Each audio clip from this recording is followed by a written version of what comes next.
Hey, Respawn. I've What? had a really amazing idea. Is it an epiphany? Have you had an epiphany at Tiffany's? Something along those lines. Well, that's not fun. Once a sitcom really gets into the throw of things, these series that go on for quite some time. Mm-hmm. We've been doing this for quite some time. We have yet to have our musical episode. I think we should sing. People have been entire asking you 12. for that for years, dude. I think we should sing the entire 12. Just you and me. We could Is just, that right? riff it backwards and forwards. Uh-huh. Let's go with it. Let's go with the flow. I gotta say, that's not a great idea. With your voice and my looks, we've got a winning combination. Pretty sure they can't see you. Exactly. Right. Peroty, you're with me on this, aren't you? Right? We've been doing this for quite some time. And normally when you have like a sitcom or a series that goes on for some time, they always do the obligatory musical episode. We need to do the musical episode. We need to sing.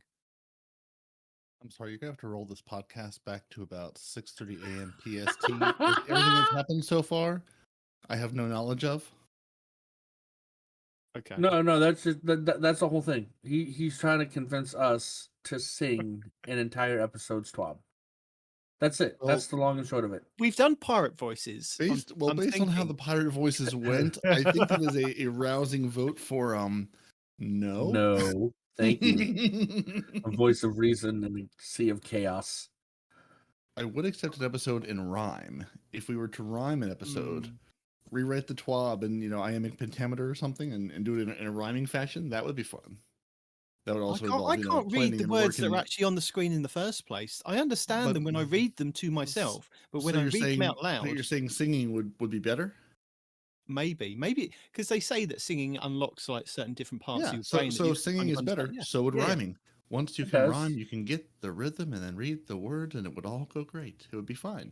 I thought you were actually going to start rhyming then. No, you did sound like you was about to bust into a rap. Not gonna lie. I have been awake for maybe 8 minutes, so no, I don't have nearly any of that brain capacity yet this morning. Okay, fair enough. So welcome to our show, everybody. Hi, everybody. Hi, Dr. Nick. Hi, everybody. There you go. My name is Nitedemon. I am here with my sleepy friend Peroty and my singing buddy Respawn. Somebody's been up for way too long. Now, I would like to see how long he can keep that voice up. Oh, he will keep. How long he'll keep that up. No, but before collapsing into a pile of coughing fits. That's all. I mean, even then, I think he would still keep it up. I mean, from what I learned from our Christmas special, he will hide in the closet for 8 hours just to get that jump scare. So he will talk himself hoarse to keep a bit going. I promise you. Yeah, for the fans, definitely. Yeah. And I respect the hell out of that too, by the way. But before that happens, I'm going to run the robot so that we can all listen to the robot introduce the show. Добро пожаловать, comrades, to Titans and the Hunter, a Destiny 2 podcast. Dedicated in bringing you all the latest information, news and opinions. This is the лучший show for new and veteran people alike. Where we share tips, tricks and tools to help you succeed and enjoy the game even more. Now you know what we do. Let me introduce you to my comrades in arms. The здорово Peroty. The stream America's no one response in real life. And the class and удивительно Nitedemon. До свидания. Now you all know who we are and who we're not. Definitely who we're not. Yep, that's professional anythings. I am not Houndish. Over there is not. I can't remember who you guys were. Not. I didn't know I had a knot. I have a knot. You're not Rikakis. No, you're not Rikakis. And oh God, no! Don't let that be my knot. I don't want to have that knot. I feel that was thrown out somewhere. I can't remember. Can I have a cooler knot? I don't want that knot. I'm gonna blame T-Rex King for that one. It may be totally unfounded, but it feels like that fits. That feels right. It feels right on the tongue when I say it. Is that your fault? Did you nominate me for a knot? What was it? Not Cactus? Yeah. I can't remember now. I feel like it was Cactus. So- I feel like you bring that Cactus energy. If you've joined the show God, thinking you're no. getting top quality streamer, Can I be not people, Astacross? I want to be not You're not. Astacross. we No, we you are don't not quite top have you quality don't quite here. have the right voice for that. You really have to have a particular voice to be not asked across. But I can't yell, this week's twat! I can do that. I can totally do that. Doesn't sound like him. Ah, damn it. No, you need to be like a little more nasally, a little more. Yeah, I okay, don't hold know. on. Welcome to this week's twat! Like that? No, it just sounds like your Cactus trying to be asked across now. So Come on, man. I have my nose closed and everything. Whatever. What a Cactus, though. Come on. I hate that guy. So if you think you know who we sound like, drop us feedback and let us know who On do a you think, who do you think postcard, our streamer alter egos are. I mean, Sorry, Nitedemon, we're hate pretty is a sure strong sound word. like- I don't want to say I hate that guy. I just No, I you don't- did. You can't bring. You can't take it no, back. no, But because you it's said it, wrong to it's out say there. the word hate. Hate is a strong word, right? It is So a I'm strong not word, going to and use. You used it. You used I it very dislike. viciously. I dislike viciously the way he does his content and his. But what if you're not Demeanor. haterade? If you end up being not haterade, is that acceptable? Haterade. Is that a person? Haterade. Yeah. I don't know that person, so I can't answer that. Or not Gator. I'm already not Gator. But I'm they already don't. not Gator. Not Just because Gator. we live in Flow Ida together, y'all keep comparing us. This week has been a Bungie-esque week for me. Not quite a rollback and having millions of players angry at us, but a very small scale of that. Oh, did they It's been roll good back times. again? No, just the once. Oh, Yeah, just the one time. I was like, please tell me you know they rolled back this week, but I assume that yeah, was no, they did. was But the- I hadn't I played lost- it all that week. They're like, we rolled you back to January 3rd. Oh, or January 23rd or something. I was like, oh, I haven't played since January, I don't know, 12th. So I think I'm Yeah. right. Yeah, no, they were like, we rolled you back. I was like, okay, I've done I was like, I done nothing this week up until last night a little bit. So yeah, great rollback. My They did Cowboy reset hats on, my, my god roll, a heritage, my 1,000 volt. No. Oh, I was going to say, you lost your cowboy hat? No. I ran every raid in those 3 hours, and I always enjoy the string of replies to those. It's like, I lost this and I lost my this, and it's always like Frostbolt or Fallout being like, oh man, I lost my super double god roll blah blah blah blah thing. It's like, Right. Yeah. I think I you were lost some lucky. stuff. I think you were lucky if you did actually play in those 3 hours without it being glitchy. Apparently. Yeah, yeah, I did. Okay, I saw a clip of somebody.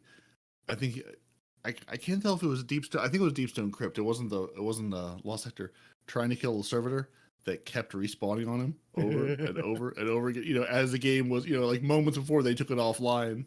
He's like, "What is going on? I cannot kill the servitor. He'll kill it. He comes back. He kill it. He comes back." Say no.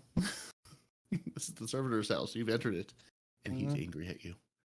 So I am very, very upset. Oh, and you said 1 week. I did some Nightfalls yesterday, right? Okay. And I tipped, I don't know, 2, maybe 3 Nightfalls, and then I got a message saying, "Hey, your postmaster's full," right? Yeah.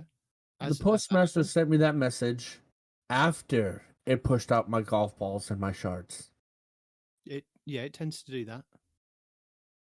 So I lost 10 golf balls and 50 shards, and I am overwhelmingly upset about that. Well, you could always look on the bright side, couldn't you? No, There is a because bright side to it. I did a lot of farming to get that stuff, dude. I did a lot of Yeah, no, grandmasters. I understand. I understand that. But it just gives you something to look forward to when you gather those resources again. No, I don't look forward to that. No. The postman, and it's because of blues. I looked in there, I had like 10 blues. It's just. Micah the other day was complaining about, man, they really need to implement this blue system. And I was just like, ha ha ha, he's just whining for whatever reason, right? And then, karma! Just immediately I lost 50 shards and 10 golf balls. I was like, oh. They really need to get rid of the blues. Or they need a separate part in the postmaster for resources that you gather, so that they are kind of kept separate. Like That too. when sometimes when Bungie gives you something free, it goes into a separate node in the postmaster. It's not in the actual things that have just kind of fallen by the wayside. Sure. Why can't they put it in there? I don't know. That's a good question, sir. I wish they would. We blame Micah. I for that. really wish they would. Because then I wouldn't have lost 50 shards and take off balls. Now I just need to check. Say, Was but it I'm just so 50 depressed shards about and 10 golf balls that you lost? it. Was, 'Cause yep, I'm it not was sure that 50 we all understood shards that. and ready for this? 10 golf balls. It's Okay. I'm laughing because the only other alternative is Seething Rage, and I don't want to be that Or- guy today. No, or it's singing. No. Yeah. No, I can't hold a tune today. So should we talk about Destiny in our Destiny show? Oh yeah. Good, Oh, yeah. I could have spent much longer making my coffee this morning. Ooh. So we have got so much to talk about this week. Do we And now? we have. We have another plethora of Destiny morsels to talk about this week. So what would you like to talk about first? We have a TWAB, we have a hotfix, and we have an economy updates and more coming in Lightfall. Let's start with the hotfix. And we have the hotfix to fix the hotfix. Do we really? Well, because I was looking for the notes on it, and I think the notes are basically just like it fixed the first one. So yeah. So Right. the first hotfix. So we got hotfix 6305 this week on January 24th on Tuesday, and if you played on that Tuesday, here are all some of the things you may have been able to enjoy for those first couple hours. In your heist battleground, your Shadebinder Warlock couldn't shoot stasis projectiles during their super. That was fixed now.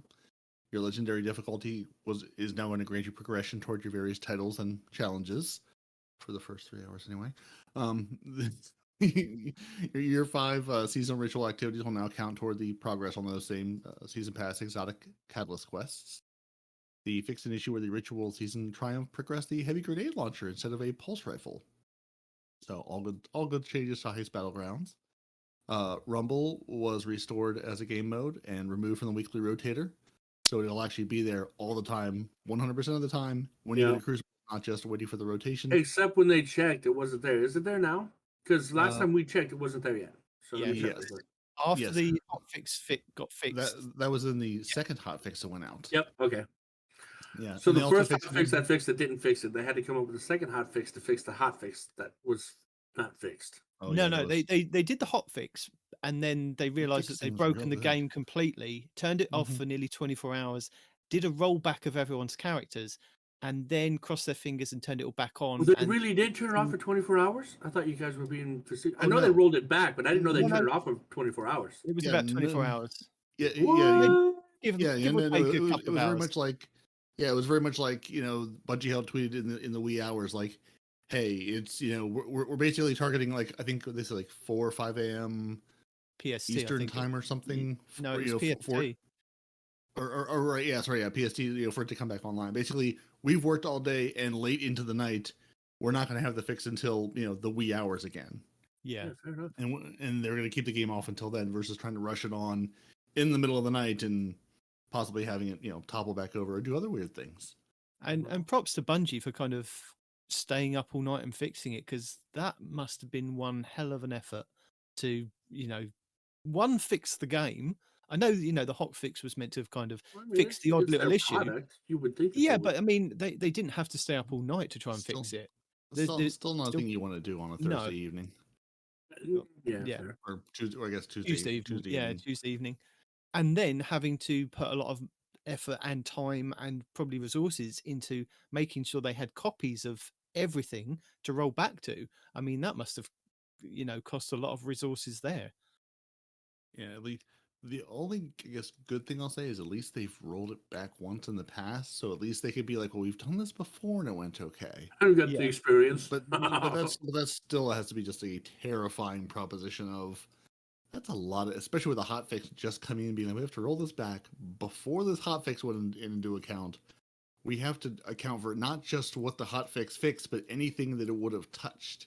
Yeah. Any other database schema we might have updated, or any other files that might have been touched, and roll all of that back across all of the servers and databases across the entire world. Woo! On every platform. It's like my head spins at just the amount of complexity to make something like this work, and then to go, we need to undo that. Yeah. Not just undo, roll back. Like, because in the computer world, there is a difference between an undo and a rollback, And yeah, I think a rollback is way more complicated than just an undo, Yeah. It sounds like me when I'm creating like anything for this podcast. I'll always save it and back it up before I move on to the next step, because I know that somewhere along the lines that user error will break it, and I'll end up having to go back to the bit that I saved at that point. And not just that, but if you're backing something up, public safety here, because I just had to talk to my wife about it. A backup isn't a backup if you've just got it in one more place, right? Because if you've just got it in that one more place, like my wife has a Western Digital home drive, which is like 4 terabytes, and when she gets home, uploads all of her photos and videos and everything to this hard drive, right? Right. Well, it stopped Now working for a bit, Mhm. and that was all of her stuff. That was her backup, because she would delete everything from the phone. And I was like, look, when you delete everything from the primary source, it's no longer a backup. That's your only copy, right? So you need to back up your backup. That way you never lose it, True. And There's a very common refrain where 2 is 1 and 1 is none. If your Exactly. data is in 2 places, it's actually in 1 place, and if it's in 1 place, it's in none places, because the moment that 1 place dies, your data's gone forever. Absolutely. And also, sync is not a backup. So if you're syncing it to your Dropbox or your Google Drive or something, and it goes, it looks to see, looks for changes, not a backup. Because if the thing it's syncing from, you delete everything out of there and move it all out of there, and it dutifully syncs it to that location, goodbye your second data. That's right. Your sync is now gone because it's synced the changes that you made when you deleted. So it's synced to delete. You know what? Just back your stuff up, okay? That Cool. got In more aggressive than one place. very quickly then. I wasn't prepared for that. Sudden aggression at the people that are listening. And this has been your tech corner in your hotfix. No, it's aggression if you've ever had a crying customer talking about, this is my only drive, this is all my pictures and my videos and all my work. Well, you should have backed it up, Sorry. Computers Anyway, are all getting back fallible to the garbage. Destiny stuff. Yeah, Destiny Yeah. stuff. Destiny did a backup, and then they rolled back to the backup. Yeah. So There's- Rumble is definitely there. Yeah, Rumble It's is definitely back. there. Yeah, Yep. yeah. Showdown will actually, they fixed an issue where your revives weren't actually showing on the scoreboard, so those will all count now. I know an exciting one for everyone: increase reputation gains in Gambit by over 50%. Yay. By over 50%. Yeah. Let's go. Everyone's thrilled. They can be like, we can play less Gambit now. Sight and Rampart's got a big hit, which we knew was coming. Increase the cooldown of the barricade with Sightons equipped by 70%. Increase the amount of damage dealt to the barricade by 25%. And the developer note, the change should decrease how often you see the barricade in PvP, as well as add more opportunities for effective counterplay. Now, So the meta will yeah. change to something else from the barricade now, or people will still be in the barricade and just adjust how they play with it. No. Have you seen this now in PvP? I saw a video. I think it was a clip from Fallout To be- Plays. Yeah, to be fair, I've played so little PvP this season. I've seen nothing in PvP except for Scorch Cannons and Iron Banner. But I did see, I think Astacross did testing, or maybe it was Fallout. I can't remember now. Made a J. I can tell you what he did. Well, I'm saying somebody put out like a full video of like, here's what the time, how hard was the nerf? It's like it nerfed it. Mm-hmm. Yeah, It's you're not not as going to see functional as a nerf Gjallarhorn. anybody. You're not going to see anybody rocking those anymore. They literally put the barricade up. It was like They were selling 2 or 3 trials shots. yesterday. They were still using them in trials yesterday. Well, they're fools. They really are fools, because it was like 1 or 2 shots and the barricade was gone. That was it. 1 or 2 shots with what? Well, what they've don't been think- doing is, I I think don't they've think been it using matters. the Huckay auto rifles, pulse rifles, scout rifles that have got the breach armaments on them. Okay. It just literally destroys the barricade really, really quickly. I don't think it's even that. I think it's just like everyone fires at it and it just disappears. Whereas before it would take you could see the little crack damage go. This just completely, No point. Fair enough. They've buried it.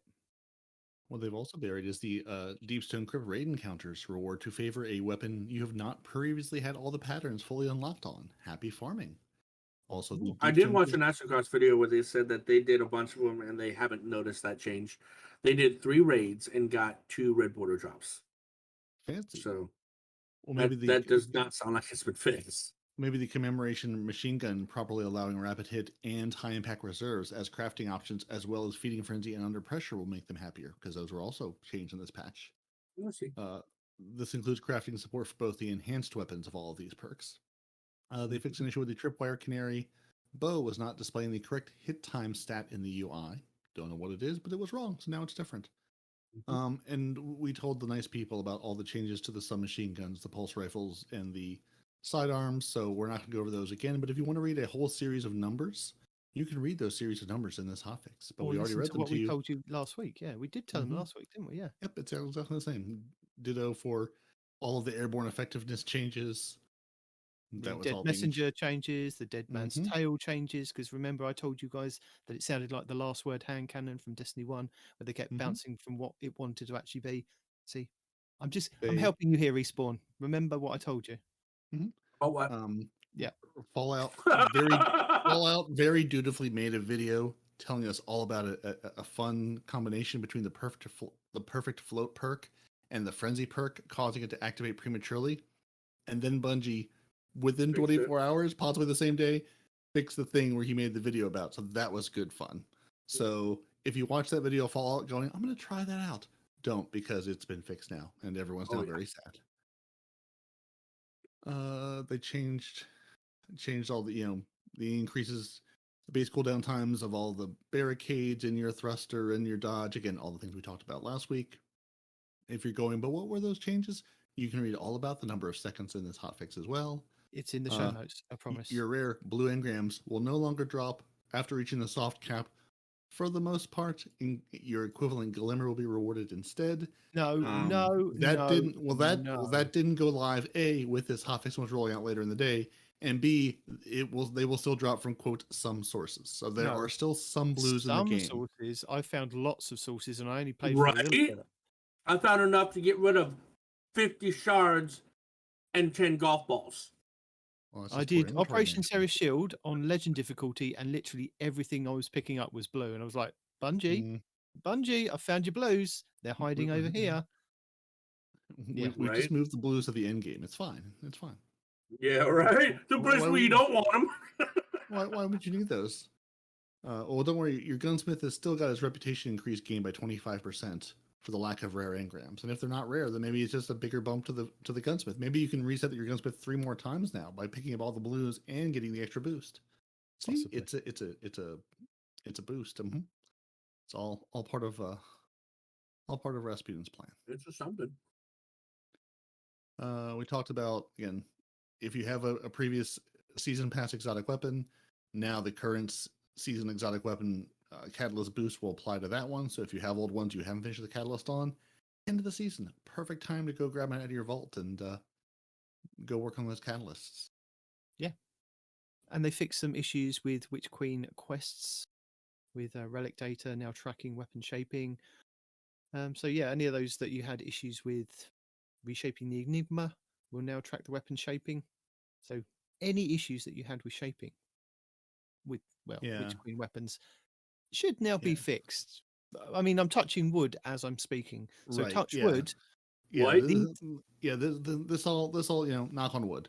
This is all in theory this should be fixed, but there were a number of things that, again, this is the hotfix that got the hotfix to fix it. And I know Mr. Blue Screen was trying to interact with the evidence board to shape an exotic glaive, and it was having none of it. I hadn't seen where they fixed the evidence board yet. Well, it says that once unlocked on a character, each class's respective exotic glaive recipe will be available for purchase on the evidence board. So I'm guessing if you've already got one, you should be able to jump onto your other characters and be able to pick those up from the evidence board. But you probably still need to do a certain amount of the quest to get to that point. Yeah, and you still need the evidence board. I remember you had to do. working. Yeah, I think you needed to go and have Wellspring crafted weapons to actually get one of them to start off with, and then you had to do other ones for the other characters. So I'm thinking if you've progressed your quest up to that step and they are available at that point without having to go and do Wellspring and get rewarded weapons, that'll be the point that they should be available, not just, oh, you've got one, we'll give you the other two for free. You'll still have had to have done the Witch Queen campaign and quest points to those conclusions or to that point in the quest. If you know what I mean. Yep. I don't know what I mean. And even if you've done all of that, Bungie helped from the 25th. So this was on what day? 25th on Wednesday. We're aware, they were aware that the Rumble wasn't there in Crucible. That has been fixed. We are also aware the evidence board at the Enclave cannot be interacted with. These issues are being investigated, and they updated later in the day to say, they fixed Rumble. That's now there. Our investigation into the evidence board issues are ongoing. Stay tuned for further updates. And that was the last update about the evidence board. So I'm going to guess it still cannot be interacted with in game. So if you're trying to talk to the evidence board in the Enclave, you can't. You will eventually, but you can't. What was that, Respawn? I just tried like 10 seconds ago. It won't let me. Okay, so yeah, real-time update from Respawn on Saturday, January 28th at 10 a.m. Eastern Time. You still can't talk to the evidence board. So if you're trying to do something like that blue screen, you can't. It's so broken. There is no board. Nothing exists. Just go about your business elsewhere. There might be evidence, but there is no board. Mm-hmm. And then also the glorious seal icon was inconsistent with other seals, so now they are all proper seals and not in fact sea lions. So everything is good. And then lions. This Hotfix came out. Yes. And then within a couple of hours, people had lost progress to triumphs, had lost progress to seals, had lost progress to their executive catalysts. Yes, the executive catalysts. Ooh, an important catalyst. Mm-hmm. Yeah, the best one, the highest of the land. And Bungie was like, people shouldn't be losing progress to things after a patch comes out. So they investigated and quickly pulled the game offline and said, that's not great. We're investigating issues where several triumphs had their progress reset unintentionally, which caused potential removal of earned seals from players. That was why people's seals were disappearing. Yeah. I see. Yeah, that's why, if you had achieved a seal, maybe no, you hadn't. And then Tuesday was basically a bunch of Bungie help going, hey, this is broken. We're bringing the game offline to figure out the seals, triumphs, and catalyst losing progress for people. Brought the game offline, kept it offline for about 24 hours. Late the night say we're testing a possible fix. Once it's completed, they'll throw it back online again. That happened in the wee hours of Wednesday morning, but not quite a wee enough hour for 19 to get his stream in. But by Wednesday, the game came back up, and Hotfix 6.3.0.6 was deployed, which I see no notes for, but I think the notes are basically it fixed Hotfix 3.6.0.5. It's basically, this is the one to undo that. And then, if you did happen to play between 8:20 a.m. and 11 a.m. PST, all your progress and quest completions were reset because they did have to roll back the game basically to that point, to 8:20 a.m. Pacific time. All Eververse purchases will need to be redone. Silver spent during the time will be restored. If you spent silver on anything, it'll go back into your account. Basically, anything you did, no, you didn't. It was all undone. And they say, additionally, some enemies will continue to receive to drop rare blue engrams when players reach the soft cap. This will be resolved in a future update. So they are aware of it, but it is not fixed yet. So right now the game should basically be working. Everything should be good, except the evidence board cannot be interacted with, and you are going to still see blues from things, as well as, and they did just tweet 6 hours ago as we record saying players are seeing coconut, currant, and cabbage errors. I got cabbage yesterday. Yep. So they're looking into that, and so things are good. Everything's fine. Sometimes I feel blessed at the times I do play Destiny, because it seems to be at a time when it's not very populated for, it's not in the evening when everyone else is playing in the UK and like Europe, or kind of when you guys are getting on in the late afternoon. It's always kind of early morning for me, which I never seem to have an issue until this past week where I had to Yeah. cancel the stream and do it on the Thursday, which I do apologize for. And again, this Thursday coming up, I will be doing the stream on Thursday because there are school closures this week coming up. So I'm looking after the kids on Wednesday. But yeah, Nice. it's one of those things, isn't it? It's just had to be done and sorted out. Yeah, it's one of those things where you run a live service game, and sometimes everything's on the rails and going great, and sometimes everything's on fire and they're screaming, and it goes from one to the other. And Very sometimes you lit the match. So, And I will say that if you are new to Destiny, this is just a smidgen of what you could be experiencing come Lightfall, because sometimes this does happen when we do play the game. It's down for like 3 or 4 hours when they put a new update or a new expansion into the world of Destiny. We had it with, I think it was Rise of Iron. There was like a 2-hour wait queue to get into it. And then since then, they've and then been you get kicked anyway. Yeah. yeah, I mean, since then they've been pretty much on top of it. I mean, there have been a few issues here and there with people getting kicked out and after waiting in a very long queue. And I think Witch Queen, again, knock on wood, touch wood, whatever you call it, I think that was one of the smoothest transitions to go from Beyond Light into the Witch Queen, where we didn't have wait times and we didn't have downtimes. But I think this kind of event that happened this week it just shows you how vulnerable the game can be with just certain tweaks that it could just completely knock the game off for up to 24 hours. So be prepared that this could happen come Lightfall. You could be not playing the game for 6-8 hours, or it could work just as smoothly as Witch Queen did. And for those of you that are new, obviously you're listening to the show because you play Destiny or you're thinking about playing Destiny. And you're hearing a lot of negatives right now about the game crashing, no, not rebooting, no, fires nobody's being saying lit and whatnot. But that's, I mean, like anything, you're going to have problems sometimes. This is not an ongoing, they always have to do rollbacks. They always have to do this and the other. I think this is the second time they've ever had to do a rollback in 9 years. So pretty good track record, right? Yeah. So we're not trying to scare you away from the game because the game isn't as broken as what we're making it sound like it is, right? So yeah, I mean, if you want to play. What we're saying, yeah. Yeah, I mean, it's just like everything else. It's a game that runs on a series of servers and codes, and sometimes that falls over. The last time it fell over was February of 2020 when players were losing materials and currency. So they brought it offline and did a rollback for the same thing. Yeah, hey, people were losing progress. Things were being taken away again after a hotfix went live in late January. Going, this is not great. So, so every 2 years or so we'll do a nice little rollback and it'll be fine. But no, I mean it's been knock wood. It's been a very stable, very robust game. Jesus. Have you like literally never heard this as an expression? Yes, I know knock on wood, but there's too much wood this morning. I am filled with wood. No, damn it. I have an overabundance of wood. Play it. All right, Woody the Hunter. Where are we going next? You say Woody? I'm wearing a cowboy hat. No. Oh, I thought you meant Woody like the cowboy Woody. Oh. No, the woodpecker. Well, no, I get it now since you did the laugh. Well, seeing as we started with the hotfix on the 24th, I think it's only appropriate if we go up in order of the calendar to January 25th when we had the economy updates and more coming in Lightfall to tell the people about Destiny 2 being an evolving game.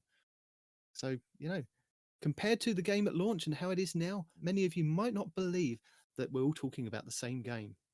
Oh, yeah. Double primary opening. Remember that? I do. You do. But other people might. 4v4 and PvP. Right? Oh, don't hurt me. Static rolls. Imagine. I actually like the static rolls. That was one of the things I liked. Yes, you get all the rolls you want almost immediately, but you also didn't have to farm for 4 seasons. And then as soon as you get your god roll, then it's sunset. It's all about farming. This is farming simulator in space. That's what this is basically. That's what Destiny 2 is. Wrong kind of farm. This is just Space Stardew Valley. That's all this is. So last week we told you about what Bungie were talking about with their extensive changes coming to the evolution of build crafting. So today, we're going to be diving into what Bungie is telling everybody about in-game currency changing. So In-game currency. there's lots to talk about here. And if you want to see a visual representation of these, then head over to our YouTube channel, Two Titans and a Hunter, to check out the videos. Starting season 20, so next month with Lightfall, Umbral engrams will no longer drop in Destiny 2. So these are the little purple engrams that you get with the little black goo on it that are very Umbral. It's pronounced Bali. They're purple Ballies. Purple ballies with black goo on them, which is, when you see them on the ground, they're like black smoking goo coming off of a purple engram. You're never finding an exotic one. So a yellow one will never have that. Anyway, That's a lie. Wait, you mean the smoky stuff? You mean? It won't have the smoke stuff. Oh, Yeah. You made it sound like they'll never see the yellow one. I was like, they'll see them. They're rare, but they'll see them. On occasion, you'll see them, but yeah, not with the black stuff. Anyway, you won't see the other ones with the black stuff coming in a couple of weeks because they'll no longer be dropping in Destiny 2. So why not? What do we get instead? Because they've changed it. They're going to put seasonal content will transition to using seasonal engrams. So if you've been around, engrams, different name. Gotcha. Yes.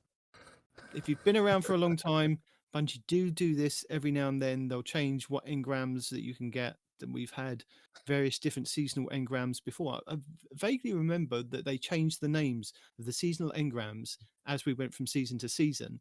Oh, absolutely. Then got bored with that, or decided that was too much effort because they weren't called seasonal engrams. They were called something specific to that season.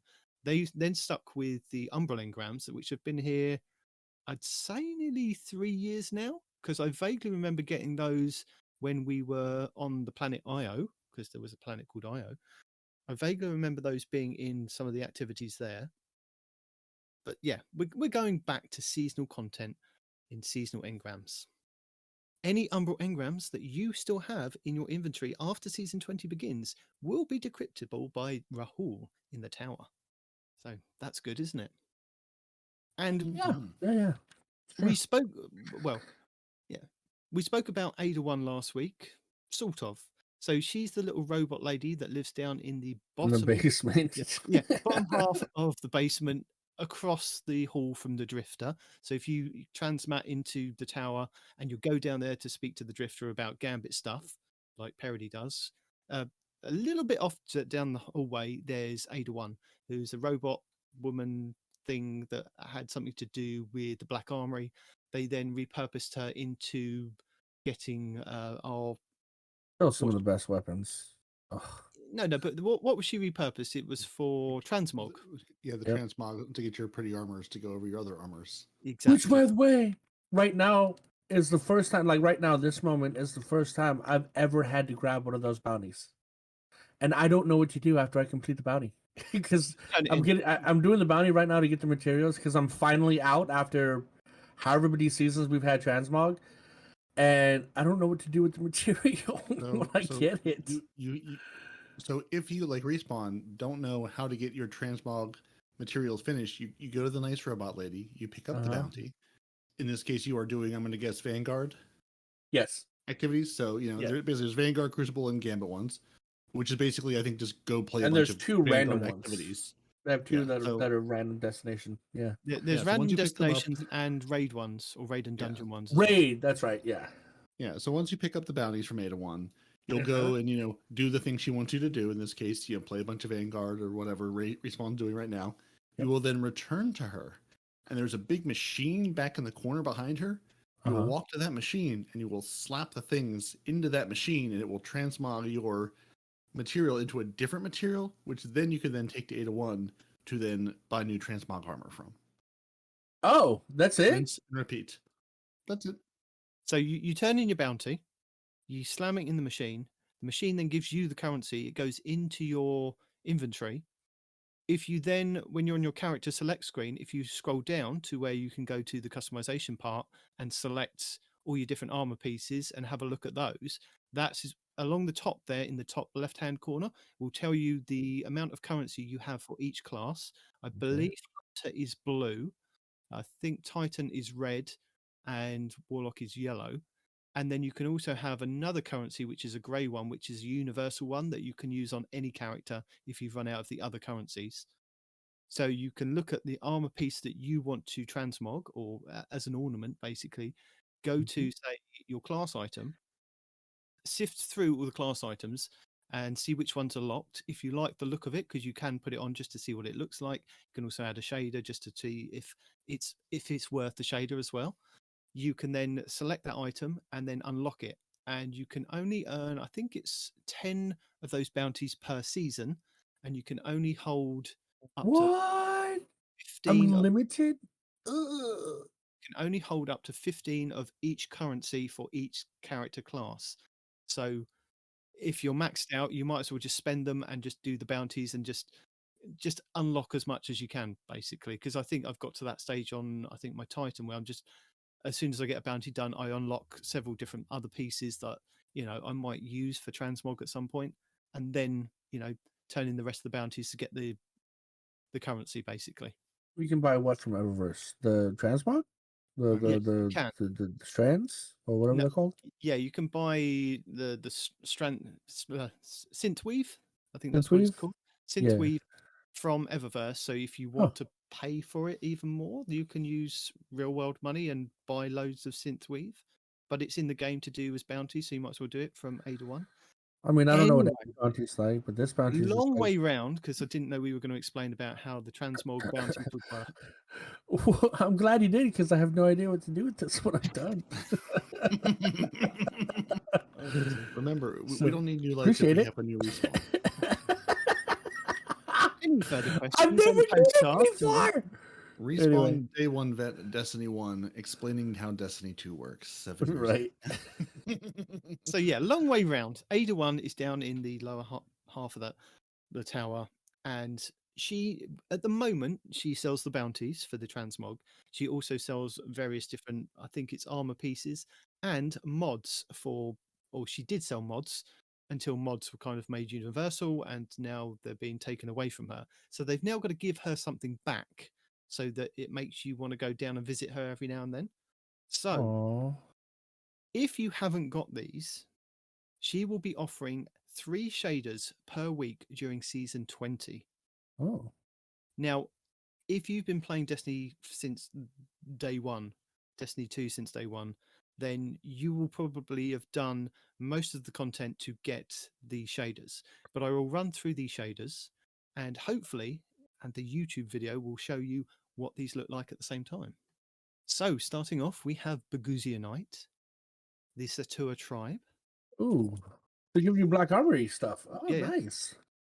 House of Merin, Rasmussen's clan, refurbished Black Armory, New Age Black Armory, the Genotypal Zero, the Dark Omelon, the Envious Touch, Gold Leaf, Golden Empire, Cindershar, Shadow Guilt, Vitrified Chronology, Vitrified Duality, Valkyrie Zero, Midnight Exigent, the Mad Monk, Bray Innovation, Arctic Dreamscape, Karos Black, Karos Bronze, Karos Gold. Is that from Trials? Are those Trials shaders? No, these are just shaders that you could get from playing the seasonal From Mercury. activities. Yeah, and on like some of the planets as well. Huh. I heard the Mercury thing and I was like, oh, Yeah. cool. Mercury Prophetic, Tangled Bronze, Tangled Rust. And there are 2 versions of the New Pacific Sync. There's a worn version and a standard version. And a New Pacific Rush, again, worn and normal version. Flowers of Io, worn and normal. Echoes of Io, which is worn and normal. New Monarchy Allegiance. War Cult Scheme. Dead Orbit Vision. New Monarchy Succession. War Cult Endgame. Dead Orbit Resurrection. New Monarchy Regalia. New Monarchy Diamonds. War Cult Camo. War Cult Rain.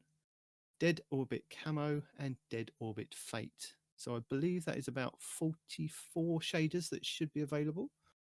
And the only ones that I seem to be missing in my collection is the worn versions of the New Pacific Sync, New Pacific Rush, Flowers of Io, and Echoes of Io. I don't know why or I couldn't find them in the collection. I thought I did have them, but yeah. Clearly, you just need to put on your Flowers of Io and wear it around. Then it'll become the worn version. Then you're all set.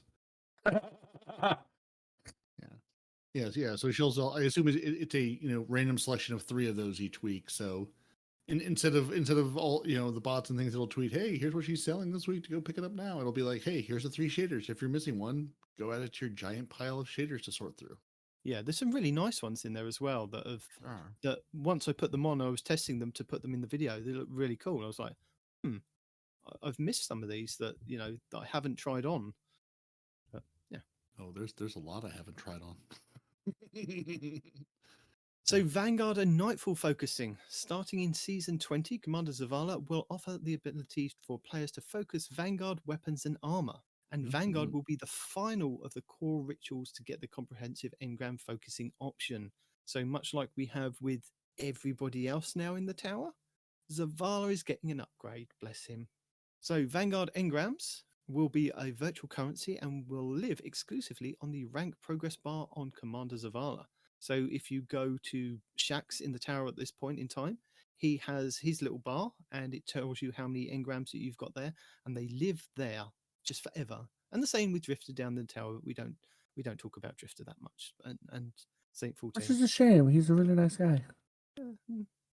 So Vanguard engrams may be opened individually by players directly on Zavala. And you can focus Vanguard engrams directly either into Vanguard armor or Vanguard weapons. And Vanguard engrams do not need to be claimed in order to be spent on focusing. So if they're there, Nice. you can focus them without having to pick them up and go through the whole rigmarole of knocking things out of your inventory. Yeah. So individual pieces of gear must have been acquired at least once prior to being available for focusing. So if you're missing out on a selection of a few weapons, then just grab the engrams and have them decrypt to see if you can get at least one of them before you then take the rest of your pile of engrams to decrypt them into the one that you want to focus on, basically. So what can I focus next season? If I'm saying there's a Vanguard weapon I'd like to get my hands on, what's available to me? Oh, so many. Ooh, Why did you ask me that question? There's so many. Why are you speaking like that? Because that's a big list. Well, the Vanguard weapons available for focusing as from next season will be the Arc Lightweight Frame Shotgun, the Xenoclast 4, the Arc Adaptive Frame Pulse Rifle, the Third Axiom, the Void Precision Frame Rocket Launcher, Royal Entry, the Solar Lightweight Frame Energy Grenade Launcher, Empty Vessel, the Solar Rapid Fire Frame Sidearm, Punching Out, the Kinetic Pinpoint Frame Shotgun, Fortismo 11, the Solar Precision Frame Bow, the Strident Whistle, the Kinetic Aggressive Frame Hand Cannon, Pure Poetry, the Stasis Lightweight Frame Submachine Gun, Prolonged Engagement. I certainly hope my Pure Poetry will connect if I'm using it. That's a nice list of things. Yeah, I mean, I was looking down it and I was like, I could read you the list of things and tell you the names of them. Unless you've actually been playing Destiny, you're not actually familiar with them. So, yeah, did a little bit of research on those just to make sure that, if you might be looking out for the Strident Whistle, it's a bow now. Is Empty Vessel the wave frame one? Or am I thinking of something else? Is that the one where you shoot and like Empty Vessel, goes along the ground? The Empty Vessel is the Solar Lightweight Frame Energy Grenade Launcher. So no, it's not a wave frame. Okay. Oh, that's right. Okay. Think of the other solar one that I can't think of the name of. Anyway. Good. Yeah, no, good stuff there. And I love the not having to pick up the engrams and put them into a slot just to then immediately spend them again. So good changes. And guess what? This will make you even more happier. Zavala's focusing options will expand further during the following seasons. So as they add more weapons to his arsenal, or like we have each season, you'll have a specific weapon that goes along with like strikes or crucible or with gambits. And I think the gambit one is a sniper rifle, isn't it? And I'm correct on that. Is that right? Yes, it is. I've deleted many of them. I can't remember what's the crucible one at the moment. Anyone? I know it was handing out blowouts during the rocket launcher during Iron Banner. Rocket launchers, yeah. So those ones, because I can't remember what the Vanguard one is for this season, unless you guys know. Those I ones, played enough fan cards to know. those ones this season, so the sniper rifle from Gambit and the rocket launcher from Crucible will be put into the loot pool for focusing next season. But yeah. So yeah. And Nightfall weapon focusing. That's a good thing. So Zavala will agree. also offer Nightfall weapon focusing. They must have been acquired from the Nightfall strike at least once before being available for focusing. Nightfall weapon focusing costs 1 Vanguard engram, 20,000 glimmer, and 50 legendary shards. Now, I want to kind of put a caveat to that because what I've been noticing when I've been doing like This Week in Destiny videos is that the Hung Jura, when it originally came around, was a Nightfall weapon, and it's now come back into the loot rotation for this season. After it got nerfed. No, but they've updated it, and it now Uh-huh. has the origin perks, the Vanguard Vindication, something else, but it also has the Omolon perk as well. So it has the 3 different perks. It has like the 2 that you get from doing the Nightfalls and the Omolon perk, which is the intrinsic one. So they've been updating the weapon. So even if you think that you've already got, say, the Hung Jura, you've obviously need to have got it from the current season for it to actually be craftable. So I'm thinking that if you manage to get a Hung Jura SR4 in this season, next season they probably won't update it again because it's already been updated. But what I'm saying is that I've previously got an Adept version from when it was, I think it was a Nightfall reward in season 17 or 18. But because it doesn't have those origin perks, I probably won't be able to then use that to then focus going forward. They'll probably mean it has to be from the current kind of rotation of weapons, if you know what I mean. Does that Yeah, make sense? Yeah. No, Yeah, it you does. can't focus the adept. You can just focus the regular ones, right? Or can you focus the adepts? You can focus As long as you've gotten an adept before, can you focus the adepts? Well, we'll get there. We're going to get there. We're going to go. Yeah, and that's sort of the that's where the question we're trying to get to is if I have one, or at least it's in my collection as it, or if it's a, I have a little tick box of you have earned this weapon before, but maybe you don't have that weapon.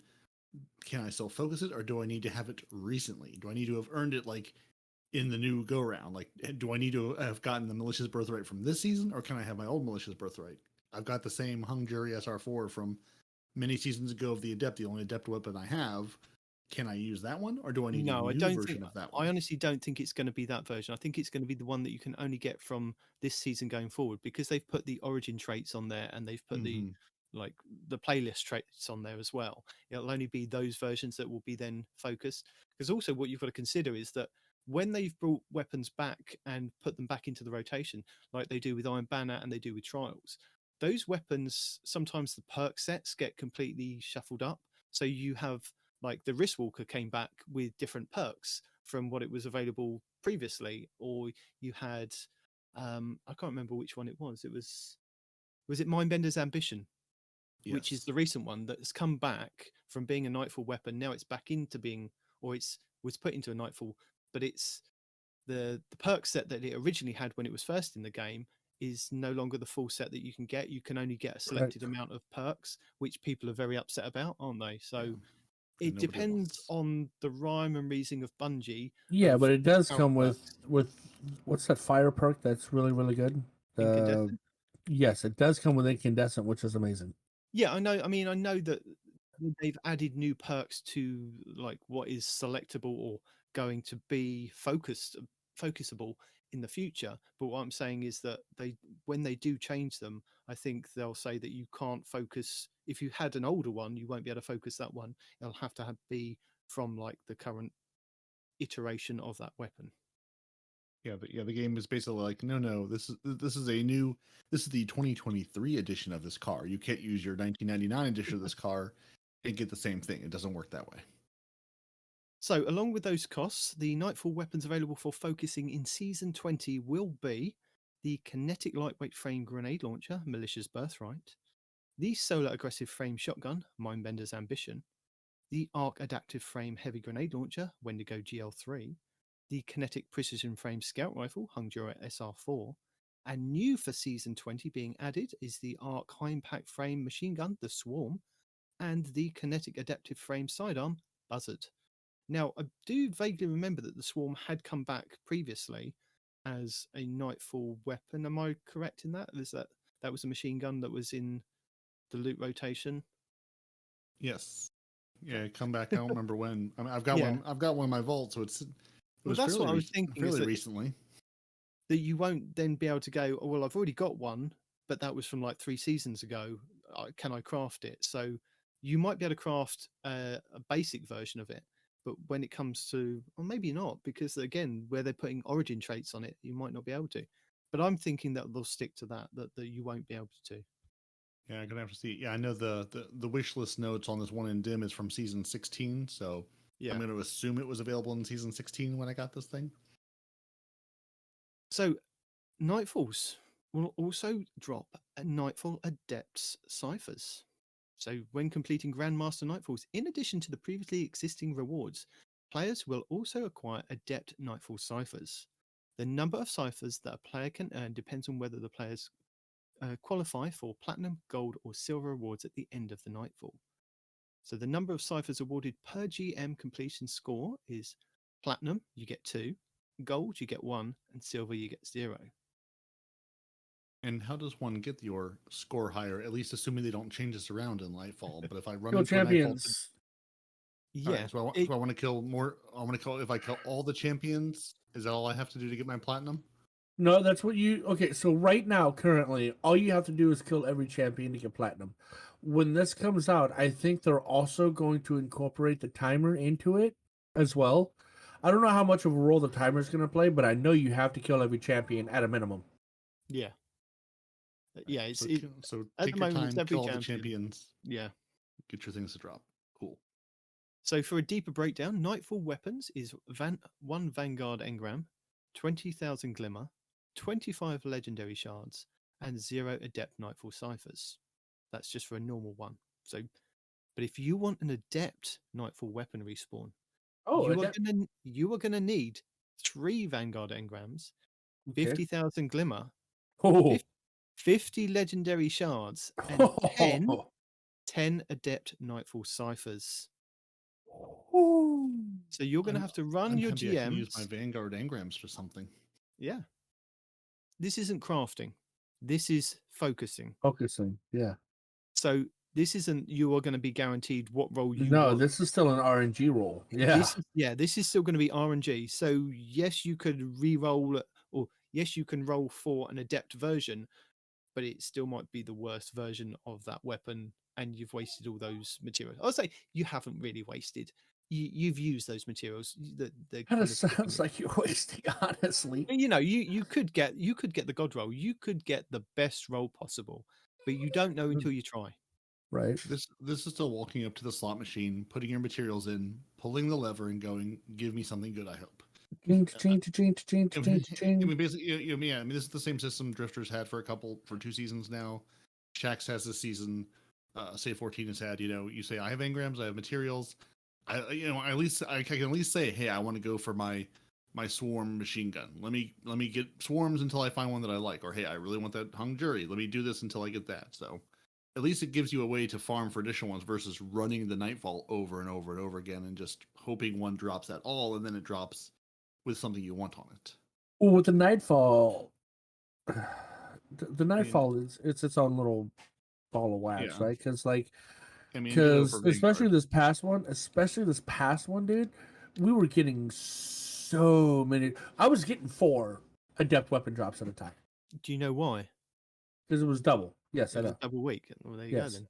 but even then, you're still getting 2 at a time on average, right? Yeah. So If you're doing good, you're gonna have a lot of opportunities. I mean, granted, it might take a lot of opportunities, and even then, you still might not get what you want.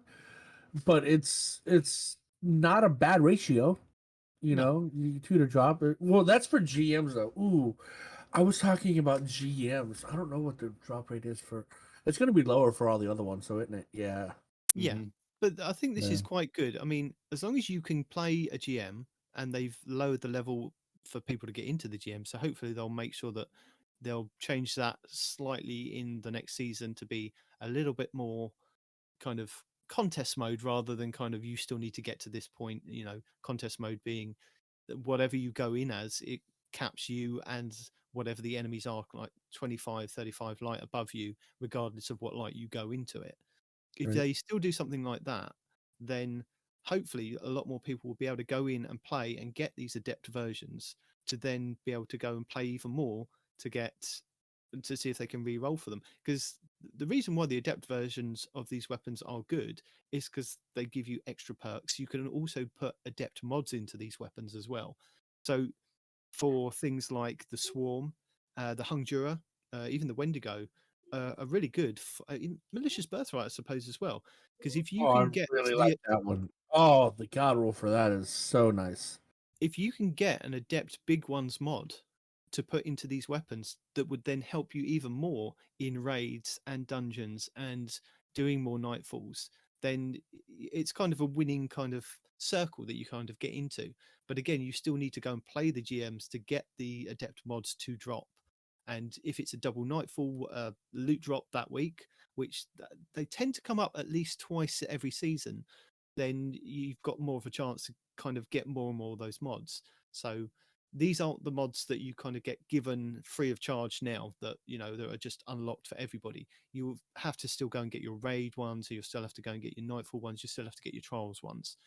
But this is also quite good because this gives people the opportunity that don't get to go and play Trials of Cyrus and go flawless to get a chance at these adept mods and get these adept weapons and possibly re-roll them, or possibly roll to get another version of these ones. So I think it's a good thing. Yeah, I agree. I'm really happy that they didn't do what Bungie loves to do and say, "Oh, you want to go, get your adept. You want to focus for a hung jury. You have to run the Nightfall where the hung jury drops and get a particular adept Nightfall, cipher from there. You can just say, let me go run the easiest Nightfall, GM Nightfall, or let me go run the one I've got time this weekend. I can run this one Nightfall over and over and over again. I can get my ciphers, then I can focus that's them a wherever good I point. want." So I'm really glad it isn't like you have to go run the Nightfall for the weapon you're trying to focus for the adept version. You can just say, let me get these, just like the raid tokens. You can run whatever raid and just store those tokens up for the thing you're going for. You can play any GM you want and then use it on, again, you still have to have the adept weapon to be able to focus it, but Yeah. at least once you've gotten that first hung jury to drop, or you've gotten that first Mindbender's ambition adept to drop, then you can go focus it. So the adept versions will still be the same as the other versions, but I'll just run through those quickly. So you still got the Malicious Birthright, Mindbender's Ambition, the Wendigo GL3, the Hung Jura, the Swarm, and the Buzzard will also be adept versions as well when those Nightfalls go live with their GMs, basically. So you're still gonna have Choice. the GM drop, but in addition to that, you're also gonna get ciphers to get whatever you are specifically looking for. Yeah, to focus once you've had it drop once, then you can focus it. Okay. So if this were a thing in the game, like Nitedemon and I both have a hung jury adept, so we could then, in theory, if this system were here now, we could focus that hung jury adept, but I couldn't focus it, Wendigo GL or anything else adept because I don't have it yet. So you still need to have it in your loot pool to focus. Right. But then once you have it, once you've got it to drop once, then you can go, farm for more of them without having to run the Nightfalls over. So you can spend your season, running your GMs to get the currencies, and then finally you can say, aha, now I have the thing I want to focus on them. Let me go do that. And the question is, what's going to be the cap on these things? Is it going to go like you've got to 10 and then that's it? Or is it going to be a cap of maybe 50, so you can only re-roll? There not be a cap of 10! So you can only go and you can only kind of decrypt like 5 at a time. Better freaking don't be. No, I think they're gonna. That's one thing that I don't think. That's one thing that I think that they should kind of be a bit more open on and say, look, you're going to be capped at maybe like 100. So if you get to 100, you're going to have to start then decrypting or using them, because that'll only give you 10 rolls on whatever weapons that you want to have a go at. But hopefully there isn't a cap on how many you can hold with them ciphers.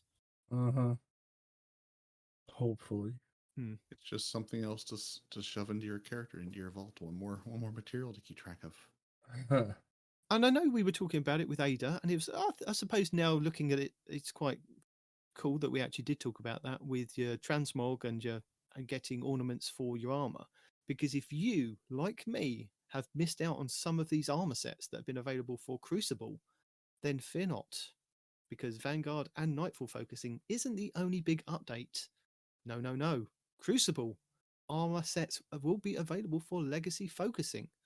So if you've missed out on the Sword Fight 4.1, the Phoenix Strife Type 0, the Annika Seeker 4, the Wing Contender, the Wing Discipline, the Wing Theorem, and the Cinder Pinion armor sets, then fear not, because you can use your engrams and focus these to get these armor pieces to drop, to then be able to use them as ornaments if you want to, or just focus them and use the actual armor pieces. Let's be honest, all right, with ourselves, with each other.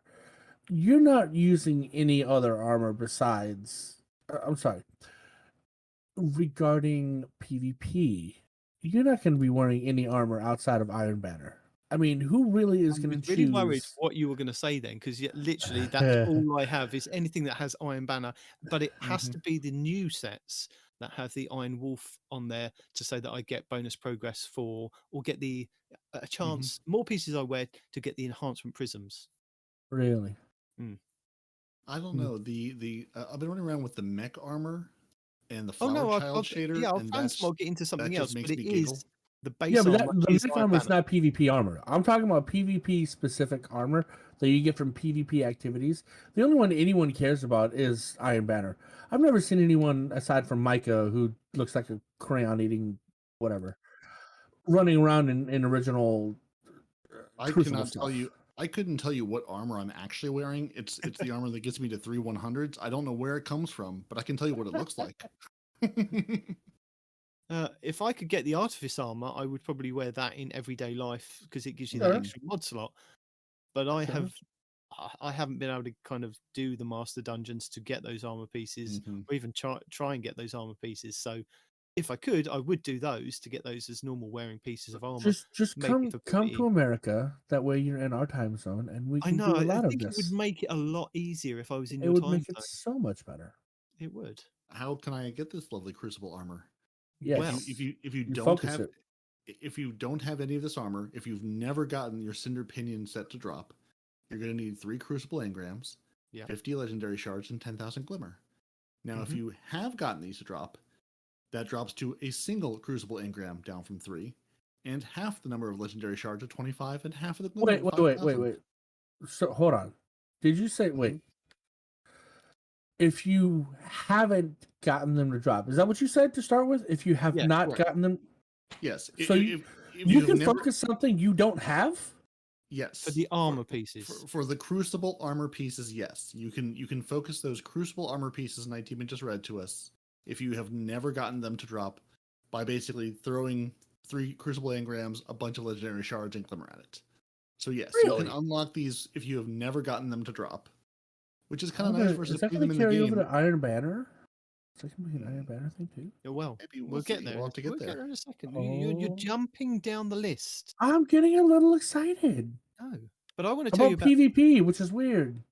I want to tell you That about the is Nightfall weird. weapons available for legacy focusing, because there are going to be Vanguard Nightfall weapons Oh, available can you do that with the weapons too? Can you focus Legacy- something you don't have? focusing. We'll have to find out. So, the Arc Precision Frame Fusion Rifle, the Plug 1.1, the Solar Adept Frame Sniper Rifle, the Uzme RR4, Man. the Arc Adaptive Frame Rocket Launcher, the Hothead, Smash. Oh, really? the Void The Aggressive Frame Hothead. Shotgun, the Comedian, Pass. the Kinetic Adaptive Frame Auto Rifle, Duty Bound, Pass. Yeah. the Kinetic Aggressive Frame Sniper Rifle, Silicon Pass. Neuroma, Meh. the Kinetic Adaptive Frame Hand Cannon, the DFA, Double Man. and pass. the Arc Rapid Fire Frame Pulse Rifle, Horror's Least. Oh, yes. And Maybe. just to make a note of it there, that Ooh. the DFA and Horror's Least will be leaving in season 19, which What? I don't How are you gonna get understand. him?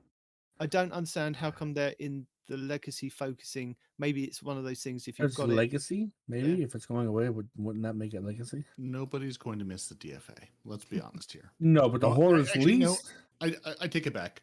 There's there's someone out there, and that's their main gun. They've got 50,000 kills on it. That person will miss the ability to get new ones. Everybody else, though, will not miss it. I will tell you though, the adept versions of legacy weapons will not be available for focusing. So if you're Get outta thinking that here. you're going to focus the Horror's Least adept version, you would be wrong, sir. Oh, And come you would on. also be wrong, Respawn. Also, your That's Silicon exactly what I Neuroma, was your thinking, Duty Bound, man. your Comedian, your Hothead, that I know you've probably got an adept version of, you will not Nope. be able to find those. Damn it. Just don't even go there. So to answer Respawn's question, can I focus a weapon if I do not have a hothead for some reason? If I've never gotten the duty bound to drop, can I focus it? You can, but only the regular versions that we've listed here.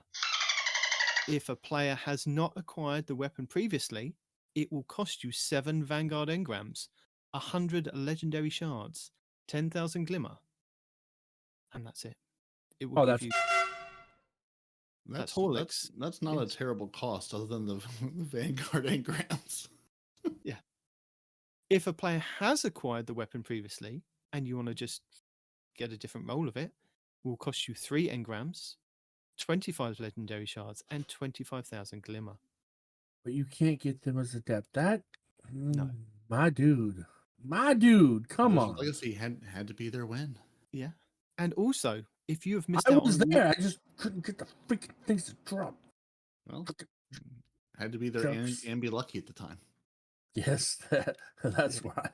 Ooh, the luck. And if you've also missed out on Vanguard armor, they were going to bring back some legacy focusing for those as well. So if you have missed out on the Took Offensive, the Shelter in Place, the Xenos Veil 4, the Phobos Warden, and the Vigil of Heroes, fear not. Fear not. I Fret would not. never. Fret not, Fret fear not. not, There you whatever go. the word is. Dread You not? can, if you have not acquired a piece of armor before, 3 Vanguard engrams, 50 legendary shards, and 10,000 glimmer. But if you just purely out of giggles, basically, you want to acquire another piece that you've already had before, it will only cost you 1 Vanguard engram, 25 legendary shards, and 5,000 glimmer. Now, I Yeah, know what come. I know what you're thinking. You're going, well, why, if I've already got them, why would I, if I'm not using them for transmog, why would I want to try and focus them? And I think No, the I'm idea thinking is, we're going to be legendary shard. I'm already. I have 54 left. I started this season with like 3,000. I have 54. that's because you don't know how to manage your glimmer and your shards. And we've been You over don't need this to many worry times. about the fact that everything costs shards now is ridiculous. Yeah, You should have been spending the last couple of years hoarding shards, my friend. you should have. All right, we'll see how long it takes you guys. Well, Parody is going to hang on to his crap forever because he Yeah. only ever uses sweet business. But I'm over you here. know, we'll see how long it takes 12,000. Nitedemon to run out. Yeah, I'd actually be curious to take note of like how many we have at the beginning of the season, and then like a month later just check in and see where that number goes. Like if it goes up or down overall. I've got 9,000 or so I'm all right. For now. Yeah, I mean it's been going down. It's probably gone down about 10,000 over this last season, give or take. I feel like I started the season around the 20,000. I mean again I don't really remember, but I feel like I was sitting around 20,000 or so, like in the last season or two. I lied. Maybe Parody is going to run out. I don't know. I mean, again, I don't really remember. I also need to clean my vault desperately before Nightfall or Lightfall. Yeah.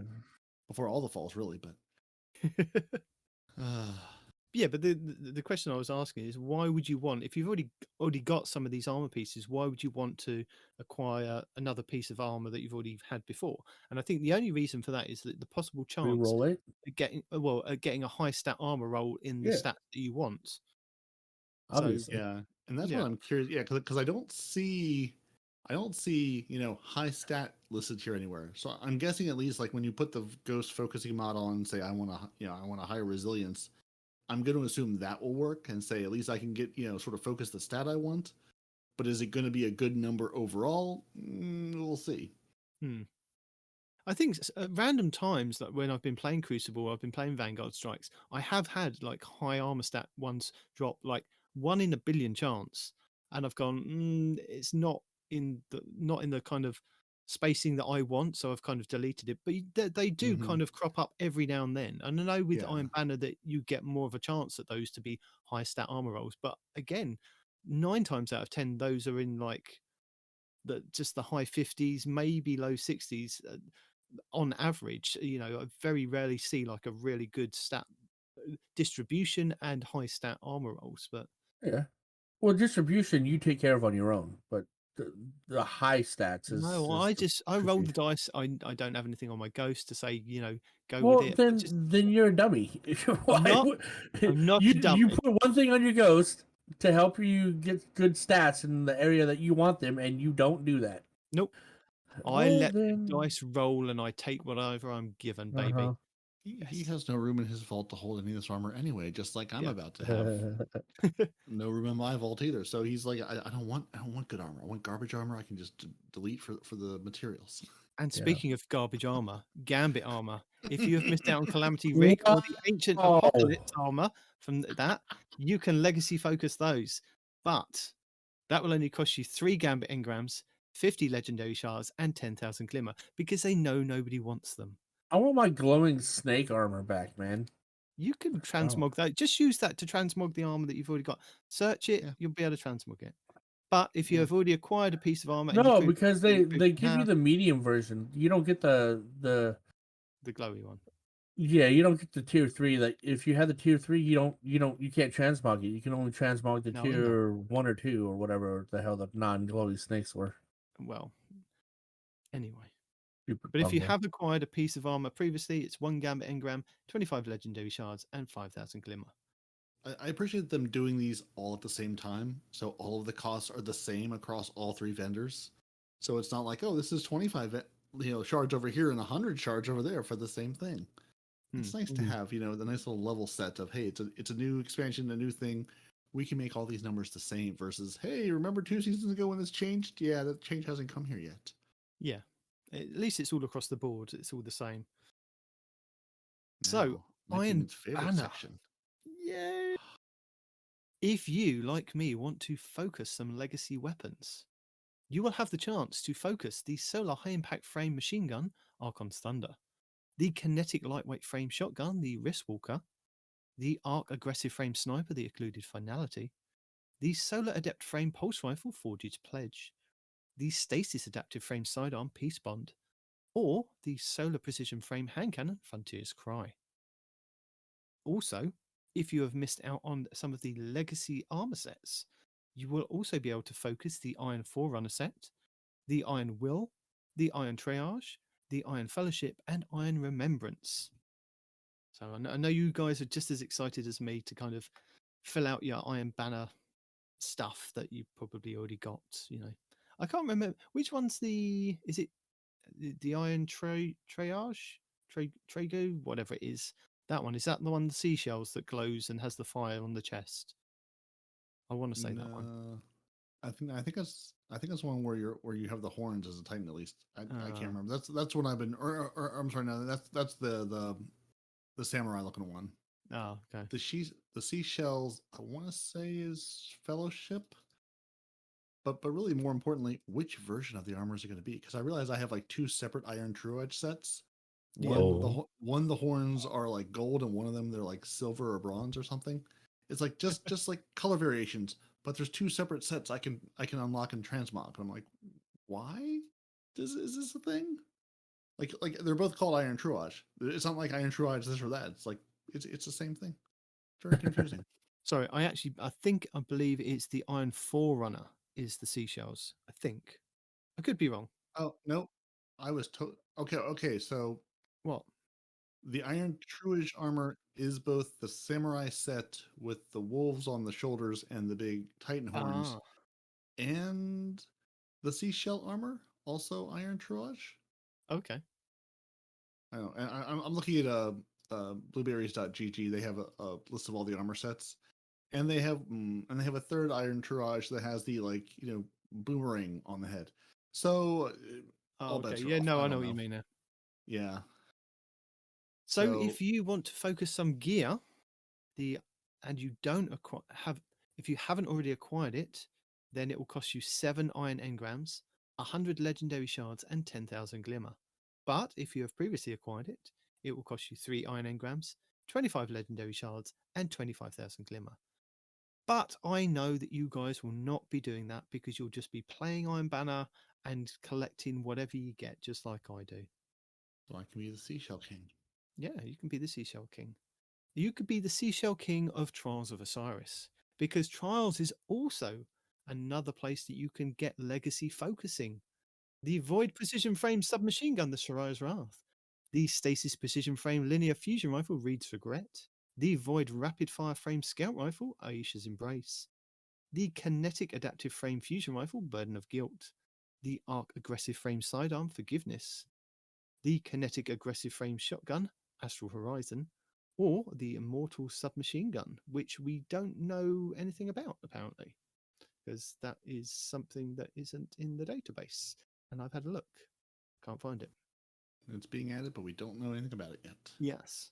So, yes, the Kinetic Aggressive Frame Shotgun, Astral Horizon, and the Immortal Submachine Gun are 2 weapons that are being added next season. Yeah. But the Kinetic Adaptive Frame Fusion Rifle, Burden of Guilt, and the Arc Aggressive Frame Sidearm, Forgiveness, will be leaving next season. Or this season. Yeah, No, this season. what I was saying is, Season 19. whatever the Immortal is, it's going to have to be really good because Shariah's Wrath is best in slot for PvP and Sort of. not sort of for PvP. I think it's They- got more range and stability than anything else in its slot. They keep knocking it down. So Shariah's Wrath, Reed's Regret, Aisha's Embrace, Burden of Guilt, and Forgiveness will be versions that will be available for legacy focusing. And again, the adept versions of the legacy weapons will not be available for focusing. The Trials of Osiris armor sets for legacy focusing will be the Perotic Ascent? Peric? Pyrrhic. Can't Ascent? pronounce it. I know what you're talking about, but I can't pronounce it. Yeah. And With the the Pyrrhic Exile. victory. So I think those are the only 2 that we've had in Destiny 2. Ones with the cats and ones like the Egyptian style that we've only had in Trials of Osiris. Is that? I think I'm right in that. That sounds right. I Yeah. wouldn't know because that armor gets shoved into other things immediately if I get it. Yeah, but what's fun is actually kind of unlocking it as ornaments and then putting it on your armor and making yourself look like a Trials god when you're not really a Trials god. And then slapping the emblem on and being like, look, I got this from Look at me. participating. I'm Yeah. good at this. I get a No, participation trophy. I did Yeah. so good. I But the thought I funny was thing good about at it this. is you put on the Trials gear and then you go to any PvP activity and you're immediately called out. Oh no! It's like a target on my back, and I do enjoy it Mhm. sometimes. So, and not even a target on your back, but once they realize they're like, wow, this guy totally didn't earn that. You know, he was probably carried or whatever. You know? Yeah. Mhm, mhm. Speaking of which, man, I am really tempted because Grenadier Jake, apparently I found out recently he does free carries. Like you don't have to pay him for anything, you don't have to subscribe to him or anything. He's just like just join the Twitch and roll the dice. And I was like, huh. I was like, I wonder how much sympathy I can get if I tell him I've been playing since D1 and I've never seen the Lighthouse. Like ever. I forgot Like to not send you even the in video of it. pictures. Never mind. Can somebody? You're just now okay. I want to live in your world for a minute. It's a fascinating place. What? Yeah. How have you? No, This just is the man. don't even ask.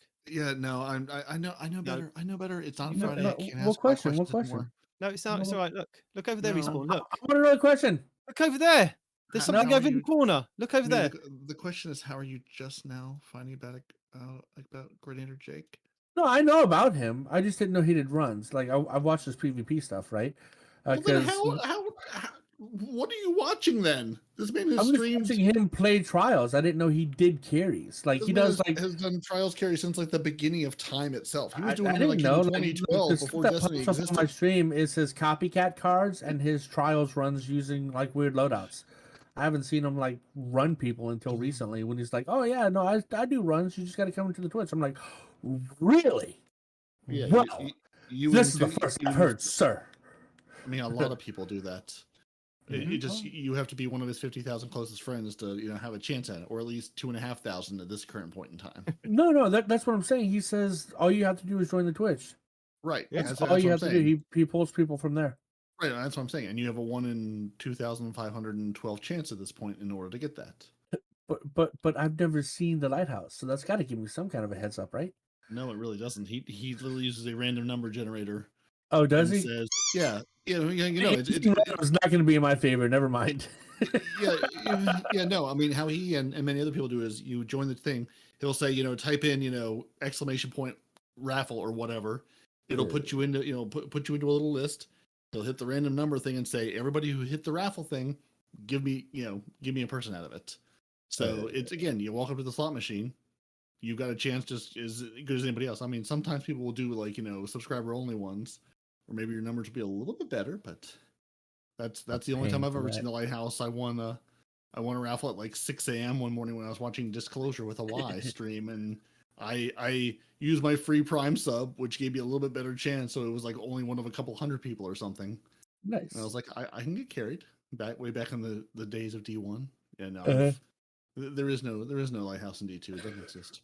If you pretend like you've been to the Lighthouse and you have not acquired a piece of Trials gear previously, it will cost you 7 Trials engrams, 100 legendary shards, and 10,000 glimmer.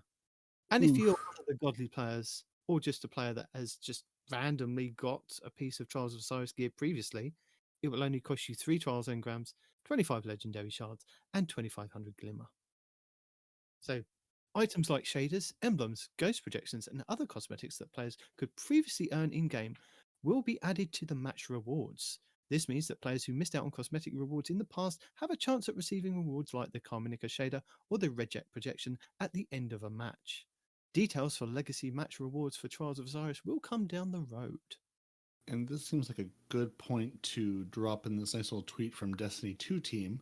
Ooh. We wanted to take a moment to clarify some confusion we're seeing regarding the legacy focusing specifically with Trials Adept drops.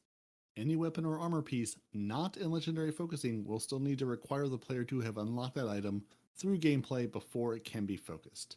So no, sadly, friends, you cannot get your Adept Shira's Wrath without having first earned in-game an Adept Shira's Wrath or an Adept anything else. No, but you also can't... the Adept versions of legacy weapons will not be available for focusing. It says it right there. In white, not black and white. It's in white on black. It does, but people were so confused, so now we've removed some of their confusion. I like how we said people and not Respawn. That was nice. There's more than one. There's got to be three or four at least. And guess what, Respawn? They have lowered the focusing costs across the board when focusing items that are currently in the ritual loot pool. Wait, so these numbers, these outrageous numbers I've been hearing is after it's been lowered? No. Well, maybe. So Crucible, Gambit, and Vanguard focusing will see the following costs. 1 Ritual Engram, Crucible, Gambit, or Vanguard, depending on the vendor, 5,000 Glimmer, and 25 Legendary Shards. Trials of Osiris, Iron Banner, and Nightfall focusing will see the following costs. 1 Ritual Engram, Trials, Iron Banner, or Vanguard, depending on the vendor, 20,000 Glimmer, and 50 Legendary Shards. Adept Weapon focusing for Trials and Nightfall weapons will see the following costs.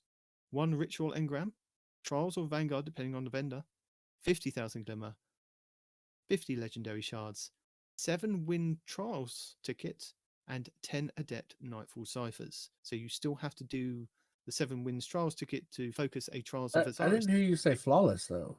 So you can just keep playing until you get 7 wins, no matter how many losses? No, it has to be a flawless to get the Adept version, isn't it? Oh. I just said 7 wins. Maybe it is the 7 getting wins. hopeful. Yeah, see, that was something that I was hoping Bungie would clarify that I haven't seen them clarify. Is it 7?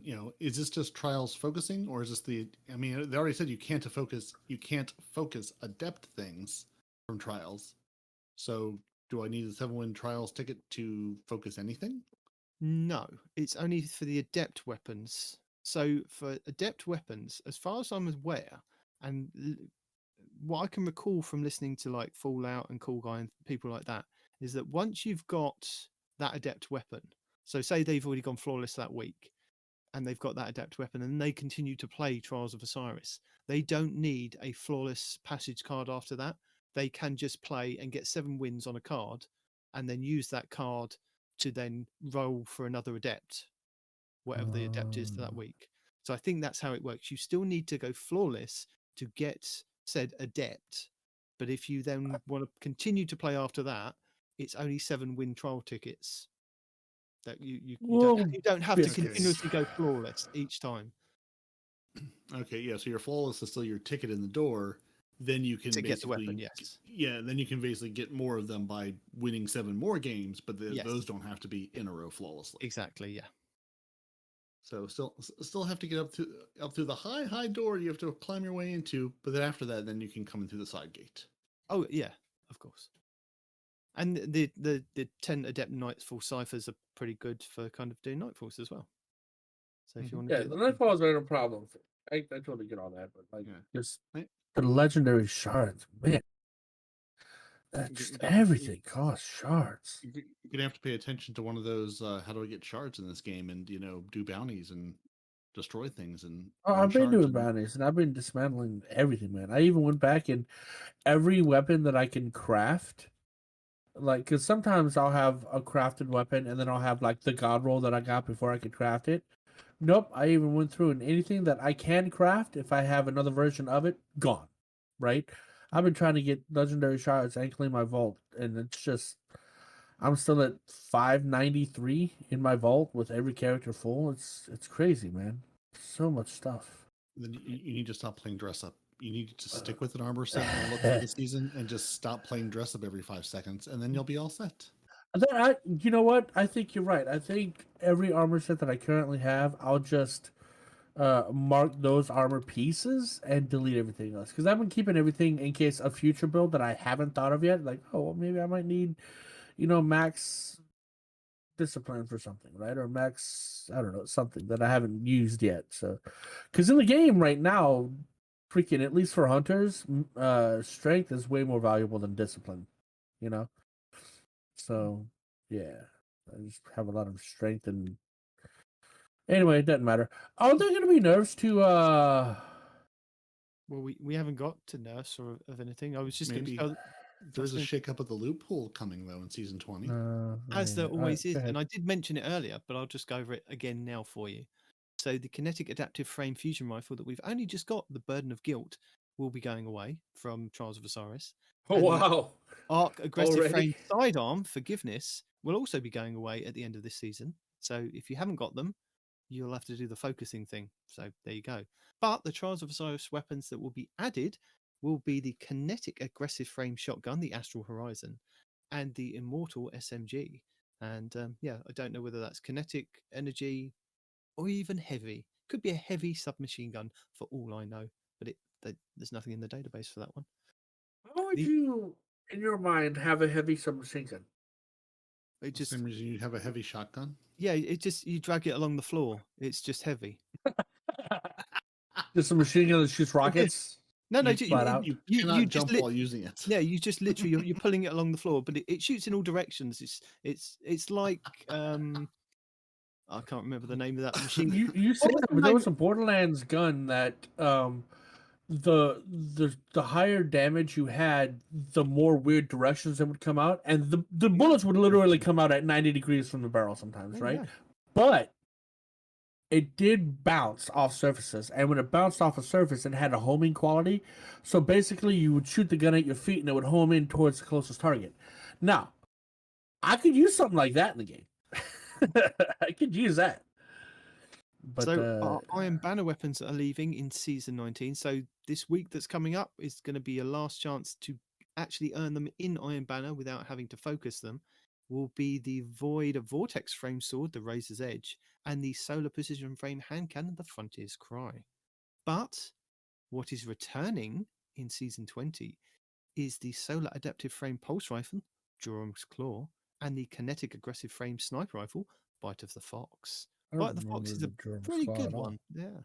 So hopefully those will come back and they'll have the origin perks for the Iron Banner, which So is pretty cool. you said Void Vortex. Is that like the guillotine, the vortex, where you spin in a circle, or is that type of sword? I don't know. Is the guillotine a void vortex? Yeah. But there you go. You've answered your own question there.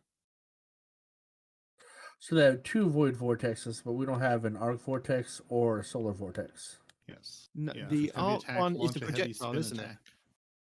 What's that? The arc ones are projectiles, aren't they? For the most part. I don't know if they're And the swords. Solars are just the uppercut. Mhm. Uppercut. The Nightfall Yeah, the- weapons that are leaving are the Horror's Lease, the DFA hand cannon, and the weapons that are being added are the Buzzard sidearm and the Swarm machine gun. Ooh, the buzzard was nice. So Remember yeah. that when it was a seasonal sidearm? The seasonal weapon? Remember that? Mm-hmm. And Mhm. Respawn, I know you're worried about this because you're worried about how long these shows have been going on for in the What? past No, I'm couple not. of weeks. But Bungie want to assure you, don't worry.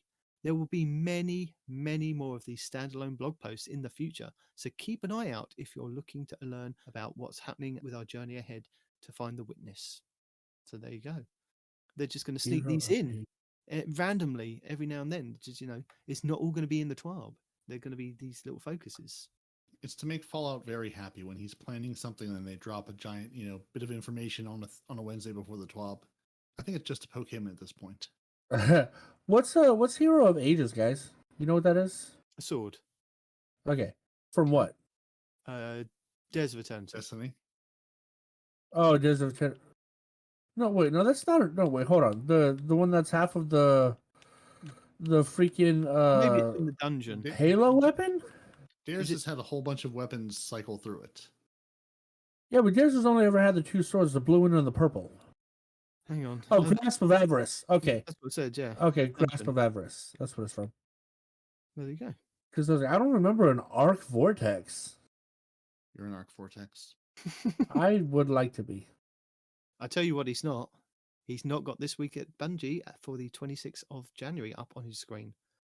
Not on that screen that you No. can see. No, but Sam does. Sam wishes us a happy TWAB's Day. Yeah. And a Happy happy rollback TWAB's day. Day. And hey, it's Thursday at this point, so everything's good. The game's back online. We've talked about Umbral Engrams, Shade of One's Future, Vanguard and Nightfall focusing. Really, all that we have been very, very focused. Very. We have what they for the have. last hour or so. Yeah, we've done good. We done good. We did. We did talked done about- good. We did talk about yesterday's Triumph fix and rollback already, so we've already talked about that. We've already talked No, about that's fine. I'm stuck on your English, but go ahead, continue. It is the Queen's English. Don't get it wrong. Kings. It's the King's English now. Kings. Sorry. Yeah. Well, it previously was the Queen's English. It It, was has only recently previously. become the King's English. So I mean, there's still some transition and translations are making happen.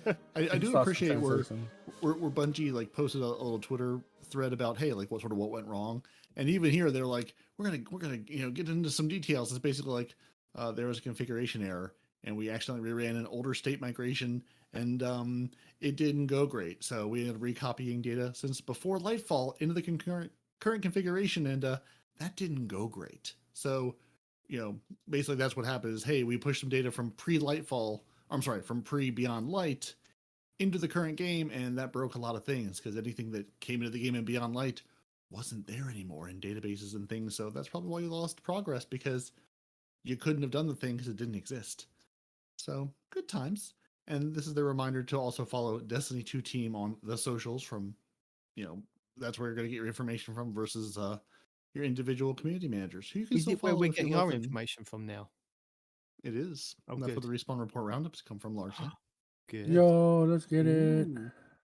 And then Respawn's favorite part, we're going Oh. to get to vote on armor again. But there's a twist. Oh my God, no! This is not armor, guys. Here comes the rant. No. Okay, Here is comes the rant. Respawn aware? No. First off, is Respawn aware of the twist and how voting is going to work this time? Yes, I am. I'm not, so you tell me. Can you tell the Somebody tell me. people what is so in the Well, past? okay, so before, what would happen is all three classes as a whole would vote on a type of armor that they want, right? But what's So going to Spider happen or now Beetle this time. is each class gets to vote on their own armor. So what this Oh. means is technically the hunters could come out with the spider, and the warlocks could come out with the bug, and the titans could also come out with the bug, right? They don't necessarily have to all be the same three anymore. Ta-da! So what that means is, let's say you have a bunch of titans that don't want to look like their monster, but a bunch of hunters that do want to look like Godzilla. Well, you know what? Now we're not going to lose out to the titans because we can still have Godzilla and they can still not be the Cyclops. Can I But too cheat? bad we don't have those armies. Can I Sorry. cheat on this? Can I ask a question? So if I go to vote and I say I'm primarily a hunter and I want to just really upset the hunters and I vote for the armor that they don't want just to trip them up, can I do that? You sure can. I don't know how Okay. much one vote's going to matter, but you know. Yep, Well, you if absolutely all of can. us do it, all of us Titans, Let's If vote. all of you did it, first of all, I would respect the amount of Not that I've got that amount of pull. I'm just saying. well, not even the pull, but the amount of hatred that Titans have for hunters to collectively do that as a unit. No. We Impressive. don't hate the hunters. Hunters hate the Titans. Get it round the right way. To hate the hunters, we have to consider and think about the hunters, which we don't. So I know a lot of Titans that get angry at hunters all the time for their jumping all around the map shenanigans. as we should be, because jumping is illegal. You stand and deliver, my friend. So No. this year we have spooky spiders or bone-chilling beetle bodies. I still can't see the spider. People keep saying it's a spider, but like, okay, so it's got 8 legs on the back, but to me, it looks more like a beetle, like a hairy beetle, than it does a spider. Well, it looks like a hairy spider, but can we all agree that the spider ones look better than the beetles? The cockroach? Yeah, Okay. absolutely. Not Okay. by much, because But- they're still horrible. Yeah. But What I want to know is, where is my monsters theme gone from last year, and why is that not in the mix as well? Why is it not monsters, bugs, and spiders? Why do I not? They're like, what? Because they're like, listen, monsters No, had their given had their out, chance. yeah. No, that guy put a lot of Monsters effort had and 2 work. chances. No, Two. that guy put so much effort into those drawings and really sold it to me. I want another chance at it. Or Yeah, you put it same. in Eververse and I will I buy want to it be Godzilla. this season. Flat out. When that comes up, I will buy it. If you put monsters in, the ones that you designed last year, I will purchase it with silver. Hands Yep. down, I will purchase it. But I want to be Godzilla. I think I'm going to have to go with spiders. This is going to be an armor set that I'm just not going to buy. Second one ever in the history of this game that I have not bought for the hunter. I don't know. I mean, because they are drawings, and I'm not sometimes gonna. I can't justify spending silver or glimmer on either one of these. These are just not good looking armor pieces, you know. And no, it's not because of the thing I have with spiders. It's got nothing to do with it. Because I don't even see a spider. It looks like a freaking beetle to me. Okay, so shut up. Can I just all put of you this out there? Can I just put this out there? If we go with spiders, I'm sure that somehow, somewhere, that there'll be a transmog to make us look like Spider-Man. No, that's already out. First of all, No, but second of all, with the actual proper spider claws on the back, the Titan, or even the Hunter, you could be Spider-Man from Endgame with all the little thing, his legs. Well, there is a Spider-Man where his DNA doesn't stop mutating, and he goes from being Spider-Man to a man but I'm talking spider. about in Destiny, I want to look. Yeah, like but I'm saying, in canon, it exists, right? So what you're saying is a thing, but I don't want to look like a cockroach. I Or don't want to any- look like either one of these, honestly. Well, you don't. They're have to. both bad. You don't. They're have both equally bad for every class. I don't think normally I'll be like, oh well, Titans lucked out or Warlocks lucked out or whatever. These are bad for every class, in my opinion. I don't think any class comes out on top with these at all. I wish So Spider one were even hairier. I want a super hairy, furry armor set. you want a tarantula? Okay. Yeah. Just let me go all the way in. I enjoy the Crucible armor set that lets me wear the nice furry cloak so my neck stays warm. I just I want to be wrapped in a big warm blanket while playing Destiny. Like give me that. That's what I want out of this. Come on now. Yeah, I totally get that. They're both fine. I don't have strong feelings either way. I sort of like the big pointy shoulders and the beetle claw helmet for the Titan. And the spider is fine, but again, I don't get spider. I want it to be hairier and a little more frightening. And if I just have a bunch of extra arms, let me dual wield. I've got all these extra arms. Let me do something with them. Let me throw more grenades. Let me put an armamentarium on with my 8 extra arms, and let me throw double the amount of grenades. Come on, let me build into the spider fantasy. You really want to dual wield, dude. I'm just saying, if I'm gonna have 10 arms, let me do something with them. I got all these extra arms. So that Also, everybody can see what we're talking about Where right are the here. Warlock's extra arms? I see no extra arms on this Warlock. Does he not get to be an 8-armed He's got- spider? He's got got 1, mini- 2, and then he's got them on the forearms, which is 3 and 4. 5 and 6 is wrapped around his waist. It looks I like don't see the 7. 100 Oh, 7 and 8 are on his hips. I see 7 and 8 are on the hips. Okay, Hmm. yeah. I can do see it. like the Titan one where the claws are wrapped around his middle as well. It's just a shame that they haven't there doesn't seem to be much effort put into the poor old Warlocks there. It looks. The Warlock looks like a Titan with a butt cape. It you does, see? yeah. Yeah. Yeah. And then the Hunter is just bad. I'm sorry, it's just bad.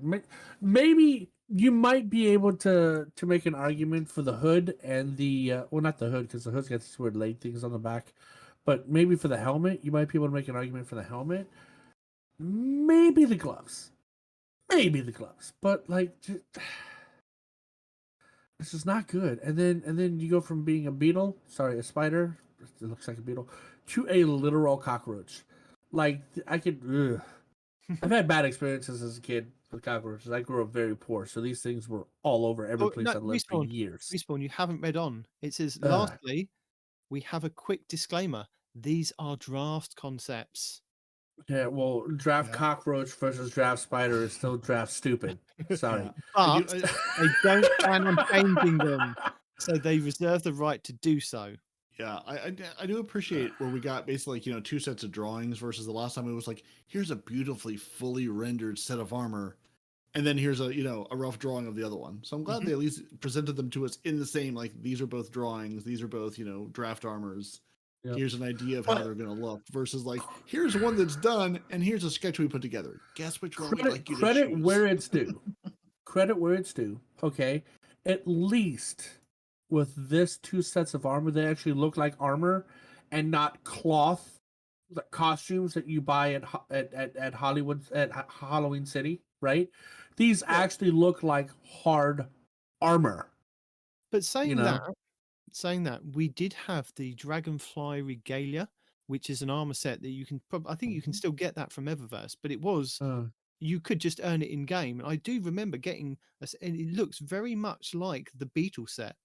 As I'm sure if I got the metal shaders and put it on that as my transmog, I could look very similar. I mean, apart from kind of the stag part on the Titan helmet, it would look very similar to, like, there was wings for the Hunter cloak, which looked very similar to how that looks now.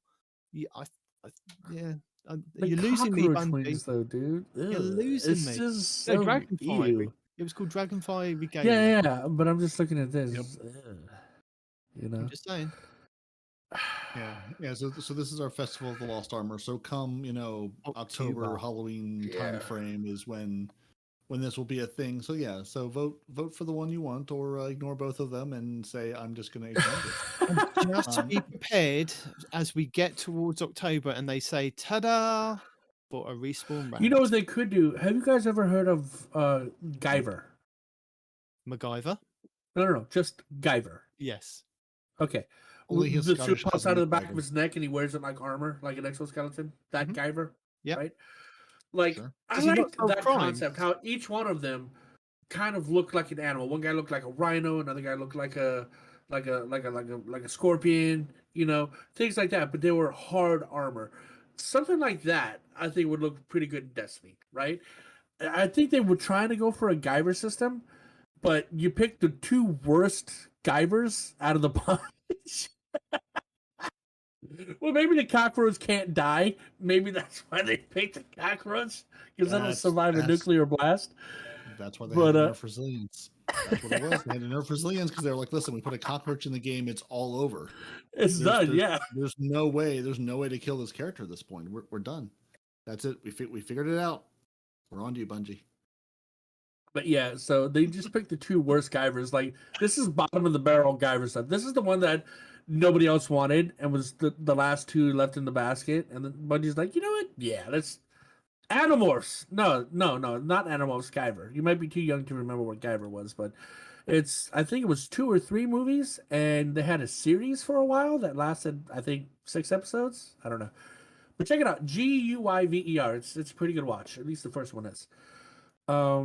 But yeah, so yeah, these are just hot trash, Bungie. I'm sorry. There's no saving grace for either one of these, in my opinion. I got a lot of people talking about, oh, we like the Titan Beetle. Titan Beetle looks awesome. Titan Beetle. But no.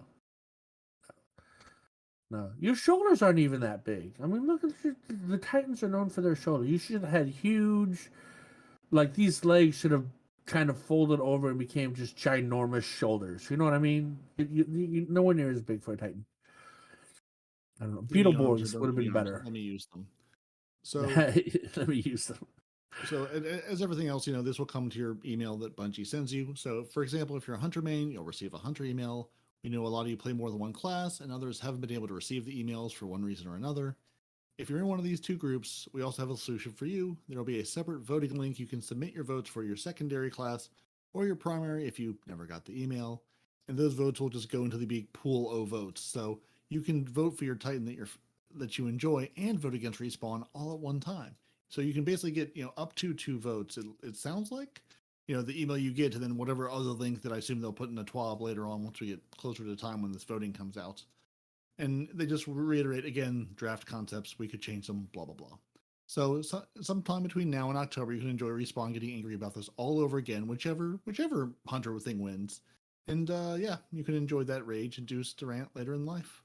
No, there's no rage. They're both ugly. I have no reason to rage. Like, you vote for whatever one you want. I don't care. They're both ugly. You say that now, but you'll be angry about I do not have a one. dog in this fight. No. Once you remember they exist, you'll be angry that it's coming to the game. Yes, I'm angry that they chose these two. Okay? Yeah, that's what I'm saying. Them existing at all, you'll be upset about. That's what I'm saying. I'm saying you're guaranteed to rant no matter what, because one of these will be in the game come October-ish. God. And So don't worry, bad. there's some upcoming content changes because those go super smoothly and there's nothing to worry about. So there's some new updates coming to help people complete their collection this season. So your weekly deep sight red border focusing from the exo frame at the helm, they're going to adjust that. So you'll have daily availability for the remainder of the season to help players craft those things. So there'll be a red border weapon available daily to focus from the exo frame, and that will be applying to vendors offering the guaranteed deep sight weapons from season 16 to 18. Wait, daily? What? Daily. What? So What? this upcoming What? fix, you will be able to go to the frame. Oh, not right now. Next No. week after Tuesday. Upcoming. Tuesday Upcoming 31st. future. Okay. I'd So say yes, you'll be Tuesday, able but- to daily go visit the frame and friends and get a thing you are missing. And as a reminder, your Iron Banner reputation gains will be increased in several ways when Fortress returns on Tuesday, January 31st. And these include an 31st? increase. Yeah, Tuesday. Oh my God! What? No, Tuesday. we just had Iron Banner. Yeah, and now you have a second Iron Banner, so deal with it. You're also going to have to deal with an increase of base reputation earned per match, an increased multiplier contribution while wearing your Iron Banner armor that we've already discussed you should be. Oh, I gotta anyway, remember that. Yeah. and an increased multiplier contribution from equipping an Iron Banner emblem. So, Respawn, go into Dim right now and make yourself an Iron Banner loadout. Oh, I don't need to. I've already got It the applies the cape. ghost and the emblem and all of the armor pieces, and then you'll be ready to go. Do they 'Cause have if new weapons now that they didn't have last week? No, there's no No, new not last weapon. week. Okay, We- then we- no, I'm good. I have my cape. I'm On good. that earlier. You I have your cape and the rest of your armor set. Because if you're not putting the whole armor set on, you're missing out. And by pulling it on, I mean transmog yourself into an Iron Banner hunter.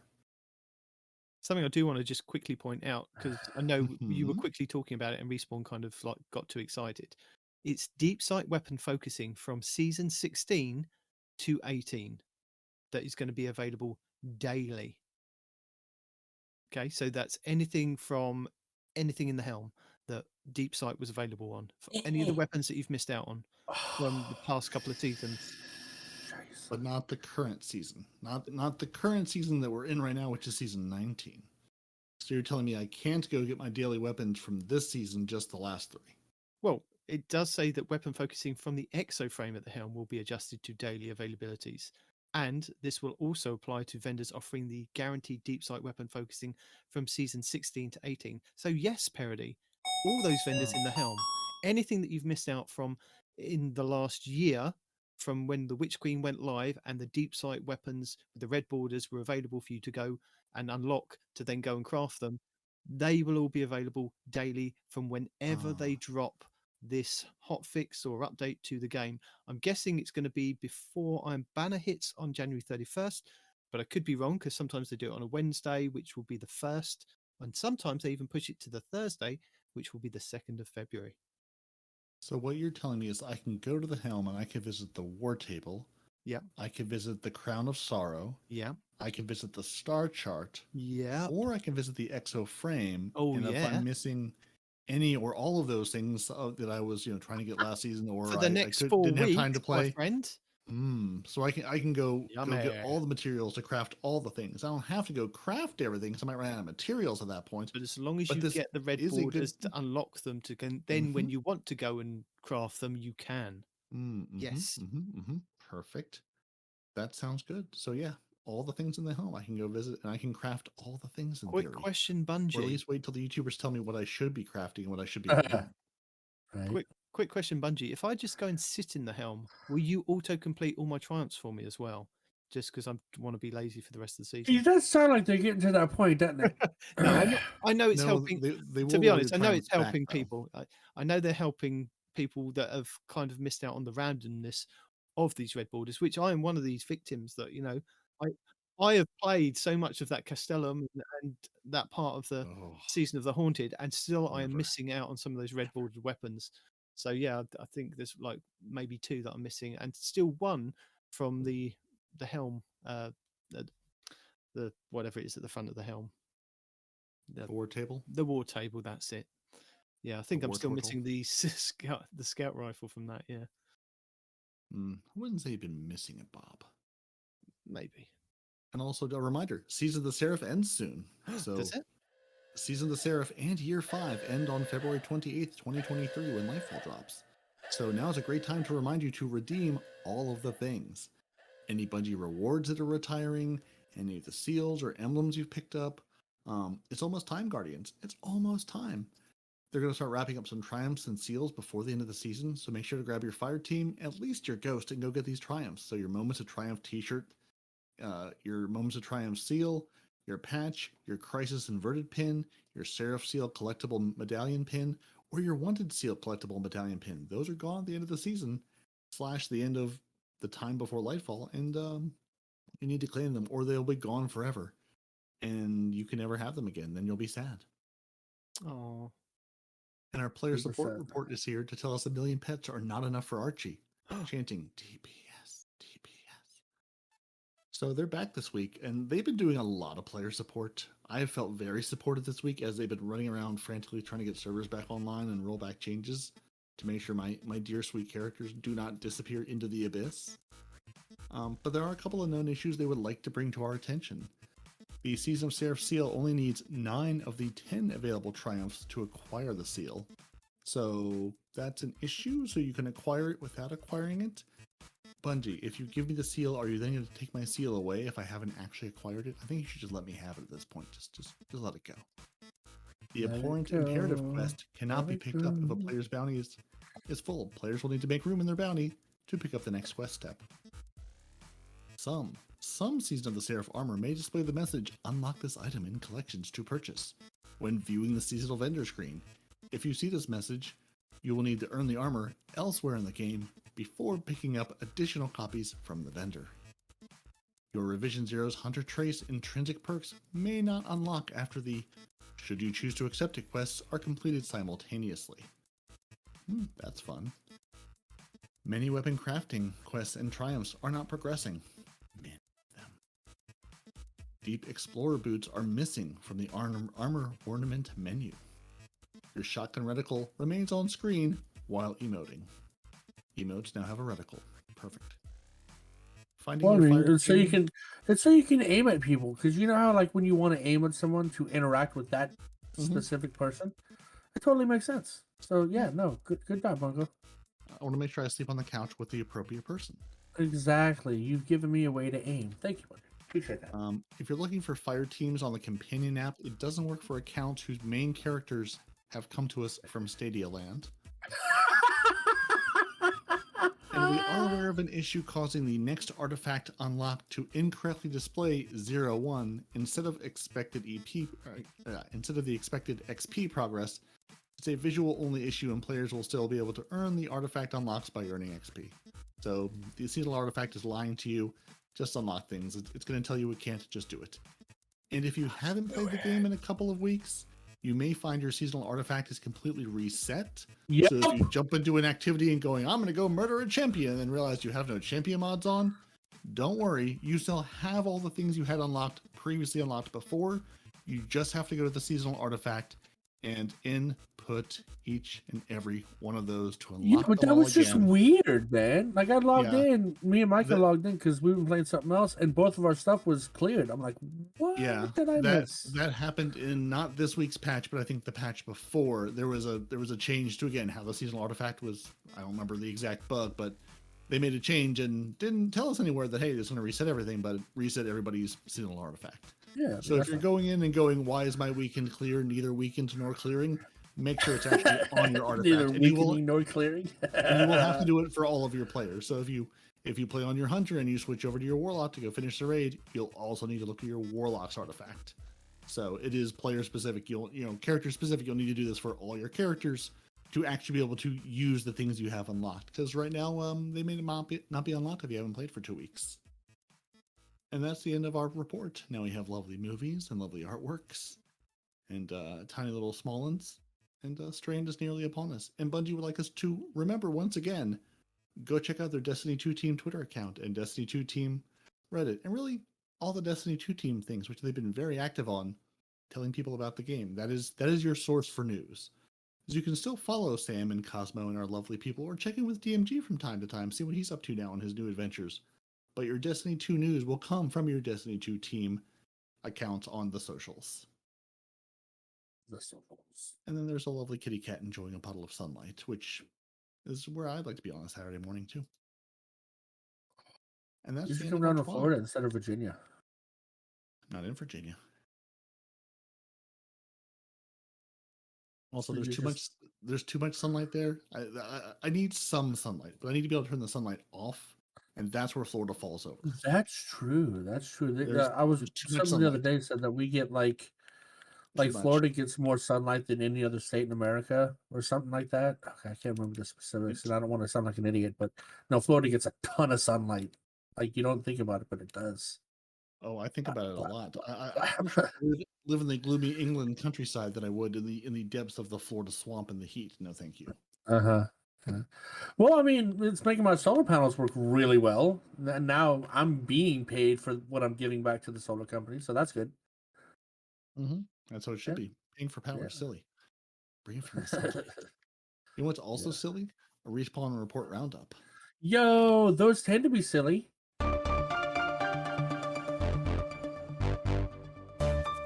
Response report Now, have we roundup. covered all of this? Response report already? Guess roundup. we'll find out. Do-do-do-do-do. That's a little Power Rangers thing, in case y'all didn't pick up on that. Go parody episodes. Destiny 2 Team at Destiny 2 Team. Some have noticed more blog posts over on HTTP, yada, yada, yada, yada. Bungie.net. These will be reoccurring. We are excited because they allow our new dev teams to speak more freely on the work that they do. Plus, non-novel link TWABs for your enjoyment and deeper dives into the evolution of Destiny 2. Sometimes these will explore topics like the one we did last week with build crafting. Other times, they'll be diving a little deeper into some of the nuanced changes like significant weapon reworks and sandbox tweaks. Always evolving. Can't wait to share more on what's ahead. Economy changes arriving in Lightfall. Goodbye, Umbral Ingrams. Hello, Seasonal Ingrams. Ada 1 will offer shaders.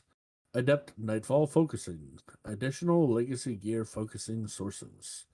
Incoming and outgoing ritual weapons. Full details at Bungie.com.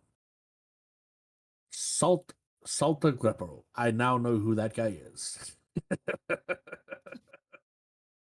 Well, this is all his fault.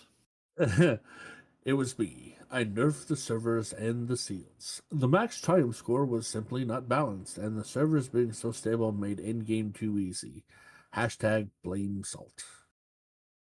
Destiny 2 team says you'll be blaming him able for everything. It's so funny. He's like, if you're gonna blame me for everything, I'll take credit for this too. Yeah, no, because y'all like Salt and Greppo. I was like, I know who that is, and y'all are like, you got to be kidding me. And then somebody in the chat said he keeps winning the world's first. I'm like, oh, that guy. Yeah, okay.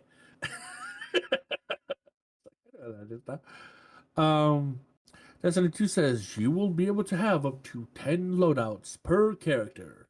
Once again, that is per character, not per account. That is per character, 10 loadouts.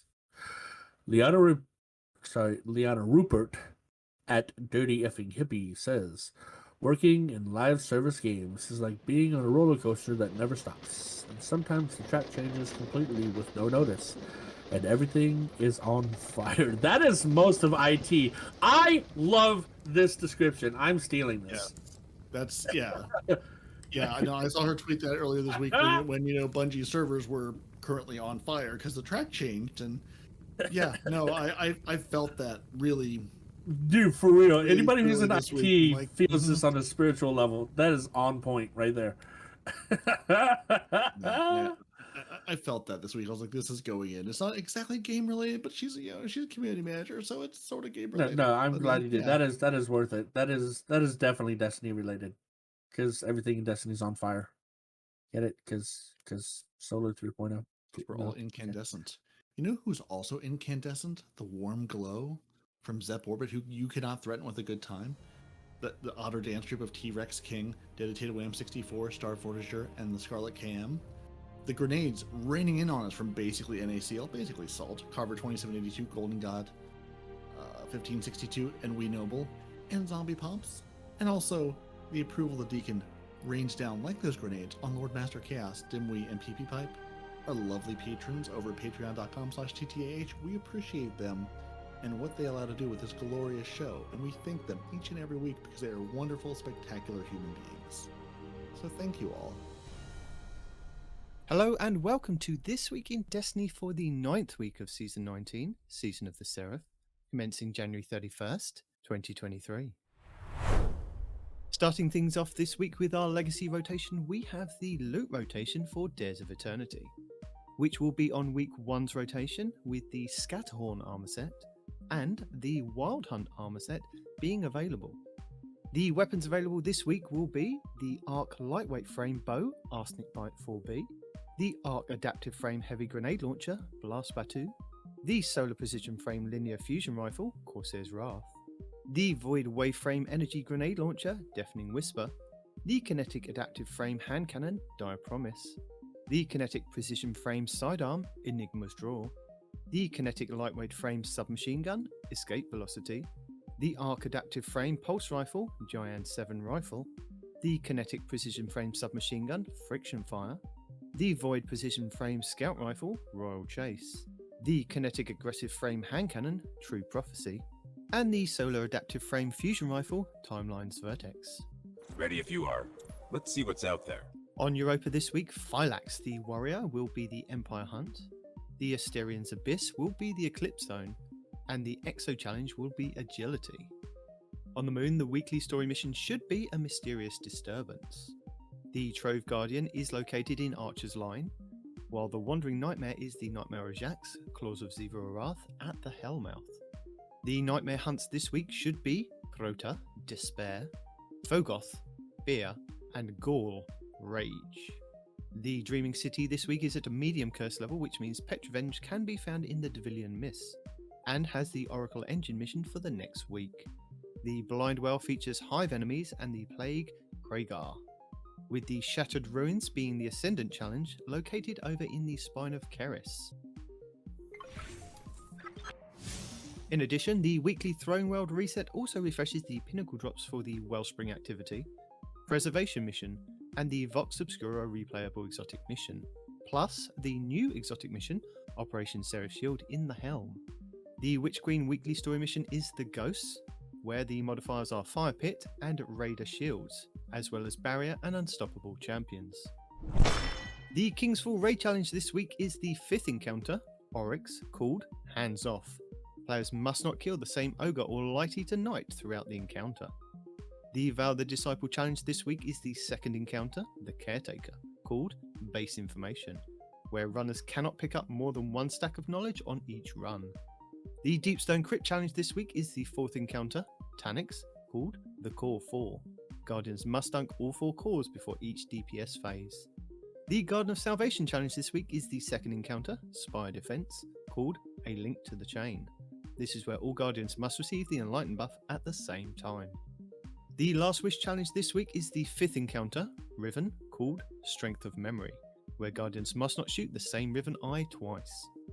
Your pinnacle raid will be the Vault of Glass over in the Legends tab, which means all challenges will be available for each encounter.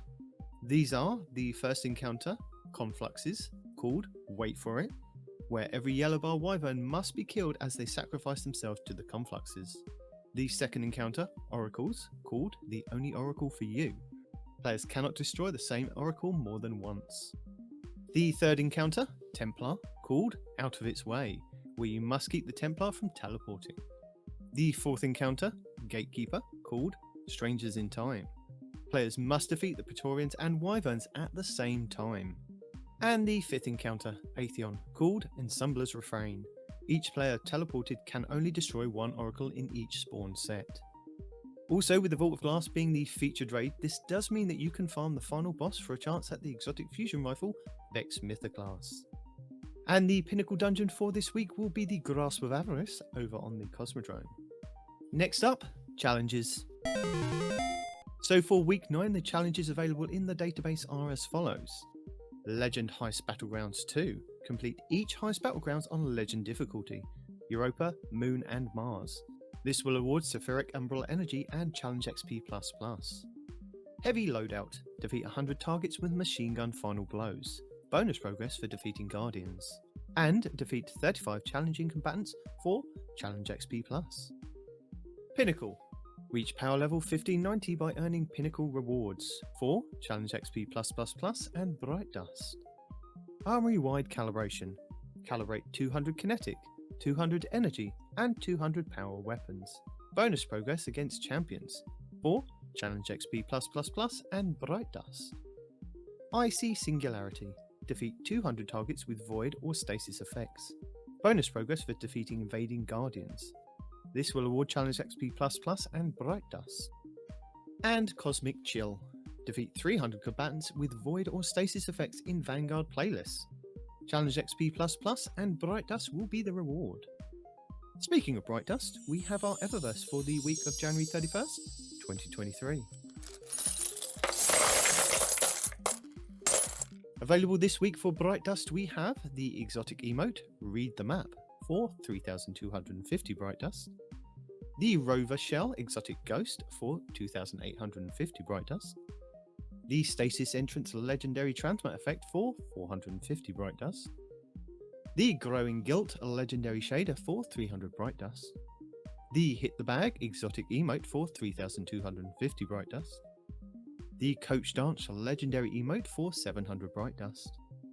The Nucleus Shell Exotic Ghost for 2,850 Bright Dust. The Dynamo Current Cloak Ornament for the Hunters. The Thunderous Impact Marked Ornament for the Titans. And the Arclight Bond Ornament for the Warlocks, each for 1,200 Bright Dust. The Astrocides Ornament for the Hunter Exotic Boots, the Stompies. The Execute Revival Ornament for the Titan Exotic Boots, the Phoenix Cradle. And the Sovereign Signal Ornament for the Warlock Exotic Helmet, the Crown of Tempest, each for 1,500 Bright Dust. The Logic Exotic Weapon Ornament for the Lament Exotic Sword for 1,250 Bright Dust. And finally, the Memory of Bruce Legendary Ghost Projection for 1,500 Bright Dust. As a reminder, your daily Legendary Lost Sector will show you a flag outside which will give you details of champions and burns you will find inside. But if you are new to the game or you're using an alternate character and can't find the flag outside, you will have to run through the Lost Sector normally to have it show up on your map as a Legend/Master. Tuesday, January 31st will be the K1 Crew Quarters on the Moon for exotic chests, Solar Elemental Shields, Arc Burn with Overload and Barrier Champions. Wednesday, February 1st will be the K1 Revelations on the Moon for exotic helmets, Arc Elemental Shields, Void Burn with Unstoppable and Barrier Champions.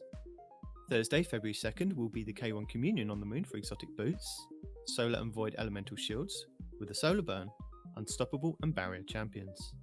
Friday, February 3rd will be the Bunker E15 on Europa for exotic gauntlets, Void Elemental Shields, Void Burn with Overload and Barrier Champions. Saturday, February 4th will be the Concealed Void on Europa for exotic chests, Solar and Void Elemental Shields, Void Burn with Overload and Barrier Champions. Sunday, February 5th will be Perdition on Europa for exotic helmets, Arc and Void Elemental Shields, Arc Burn with Overload and Barrier Champions. And finally, back round to Monday, February 6th, will be Sepultura on the Throne World for exotic boots, Solar and Arc Elemental shields with a solar burn, Unstoppable and Barrier champions. Lead the way. Our third featured Grandmaster, Nightfall, will see us face off against Heimkiss in the birthplace of the Vile over on the Throne World, where you have a chance to get a pinnacle engram if you complete the Nightfall with a score of 100k or more. This Nightfall will require you to own the Witch Queen expansion to play. You will be able to earn high-end gear for your characters, including the Nightfall featured weapon, exotic gear, enhancement cores, enhancement prisms, ascendant shards, and adept mods.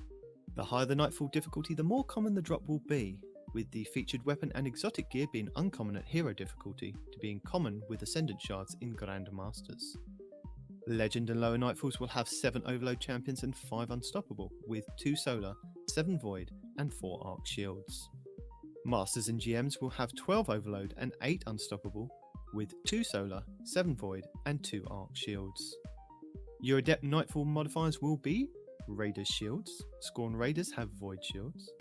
Hero modifiers include all previous modifiers, extra shields. Champions Foe, you will face Overload and Unstoppable champions. You can either use intrinsic exotics or equip anti-champion mods to your armor to defeat them. These mods come from the seasonal artifact. Legend modifiers include all previous modifiers. Equipment locked, you will be unable to change equipment once the mission starts. Match game, enemy shields are highly resistant to all unmatched elemental damage. Acute Void Burn, 25% void damage increased with 50% increase to void damage taken. Subtle Foe, certain foes are stealthy while at a distance, they become visible when near a guardian. Master modifiers include all previous modifiers. Famine, all ammunition drops are significantly reduced. Champions Mob, this difficulty adds more champion enemies. Scorched Earth, enemies throw grenades significantly more often. And Grandmaster modifiers, Chafe, radar is disabled. Limited revives, gain additional revives by defeating champions. Join in progress disabled. Extinguished, if your fire team falls in a restricted zone, your team is returned to orbit. Your Grandmaster modifiers do not include Pestilence, Togetherness, and Ashes to Ashes. Your anti-champion artifact mods for this week's Nightfall are Overload Scout Rifle, Submachine Gun, Auto Rifle, and the grenade mod Lord Kelvin's Basilisk, where Void and Stasis grenades disrupt overloads, all for 1 energy. Unstoppable Hand Cannon for 1 energy. Grenade Launcher for 7. And Low Entropy Superconductor, where Stasis and Arc melee abilities stun unstoppable champions for 1 energy. You also have exotic weapons and armor that can help with intrinsic mods as well. For Overload, the Void Energy Bow Le Monarch, the Arc Energy Linear Trace Rifle Divinity, the Arc Heavy Machine Gun Thunderlord, and the Warlock Exotic Boots the Secant Filaments, which when you drop an Empowering Rift, any weapon that is fired from inside the well can cause an Overload champion to be stunned. For Unstoppable, we have the Kinetic Fusion Rifle Bastion, the Kinetic Hand Cannon Malfeasance, the Solar Energy Sidearm Devil's Ruin, the Void Heavy Bow Leviathan's Breath, and the Hunter Gauntlets Athris Embrace, which have the chance to stun an unstoppable champion with their empowered weighted knife. The Nightfall featured weapon to obtain this week will be the Kinetic Scout Rifle, the Hungdura SR4. Hungdura is a precision frame scout rifle with a base impact of 62, base range of 49, and stability of 55. It can roll with Firefly, Wellspring, and explosive payload, with surplus, heating up, and subsistence. It has the origin trait of Stunning Recovery, where if you stun a champion, you partially refill the magazine, trigger health regen, and improve your recovery for a short duration.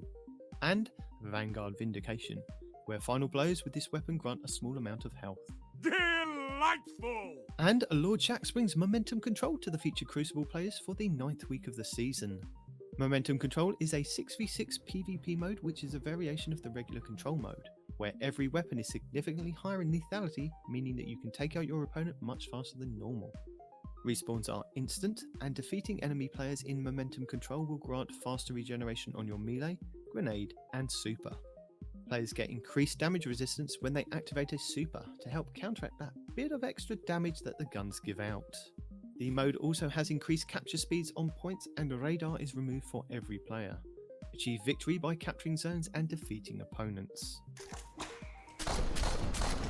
And Valus Forge returns to the tower for the 2nd time this season, bringing with him the Iron Banner. This is a week-long free-to-play Crucible event, which means that there will be no Trials of Osiris at the weekend. Power level is disabled, meaning you can go into Iron Banner with whatever weapons and armor that you would like. Iron Banner also brings with it challenges and a seal to become an Iron Lord. Each day for 4 days for each character from Tuesday Reset, Lord Saladin will give you the opportunity to receive a pinnacle reward. By hovering over the Iron Banner node on the Director, it will tell you how many games you need to play and with what subclass you need to equip to complete it. You can either play each day and collect each pinnacle, or you can wait until Friday Reset to play all the games you need and receive all 4 pinnacles in one go. From 3 for your first pinnacle up to 18 games in total for all 4 pinnacles. As a reminder, pinnacle rewards will give you a +5 to your power level if you are below the power cap of 1580. But if you're at 1580, the pinnacle will give you +2 in light. Players can rank up with Lord Saladin to receive rewards from his reward track, and equipping any Iron Banner armor, ornament, or weapon plus Iron Banner emblem will progress your progress faster in ranking up. This is multiplied if you complete the daily pinnacle challenges as well. For the Iron Banner gear boost requirements, all 5 pieces must be equipped as gear or ornaments for it to take effect. Also, these percentages have been increased since the last Iron Banner. In Iron Banner Fortress, 2 teams of 6 are pitted against each other, with the objective to control 3 stationary objective points scattered around the arena, just like in a regular control match. However, these work a little differently. In Fortress, you earn points for each zone you hold onto at regular time intervals. If you have 1 zone, you get 2 points. 2 zones, you get 4. All 3, a power play, you get 6 points. Killing enemies does not count towards your points, keeping objectives does. So if you want to win the match, take and hold those zones. Conversely, it also doesn't matter how often you're getting killed if the enemy team isn't grabbing the zone from you. When a team reaches 40 points, a high value zone will spawn a countdown timer at a marked location somewhere on the map, and the other 3 zones will disappear. This is where Empress Keitel of the Cabal decides to intervene. When this happens, you should drop whatever you are doing and run to the capture point. But be careful, as a giant Cabal drop pod will hit the ground, opening to reveal yellow bar turrets called Esteemed Scorpius. You'll need to defeat these turrets to open the high value zone, which grants more points when your team controls it, which can really turn the tide of battle. After 45 seconds, the high value zone will despawn and the 3 normal objectives will return. You will have 2 opportunities per match to capture the Cabal zone, one at 40 points and the other at 80.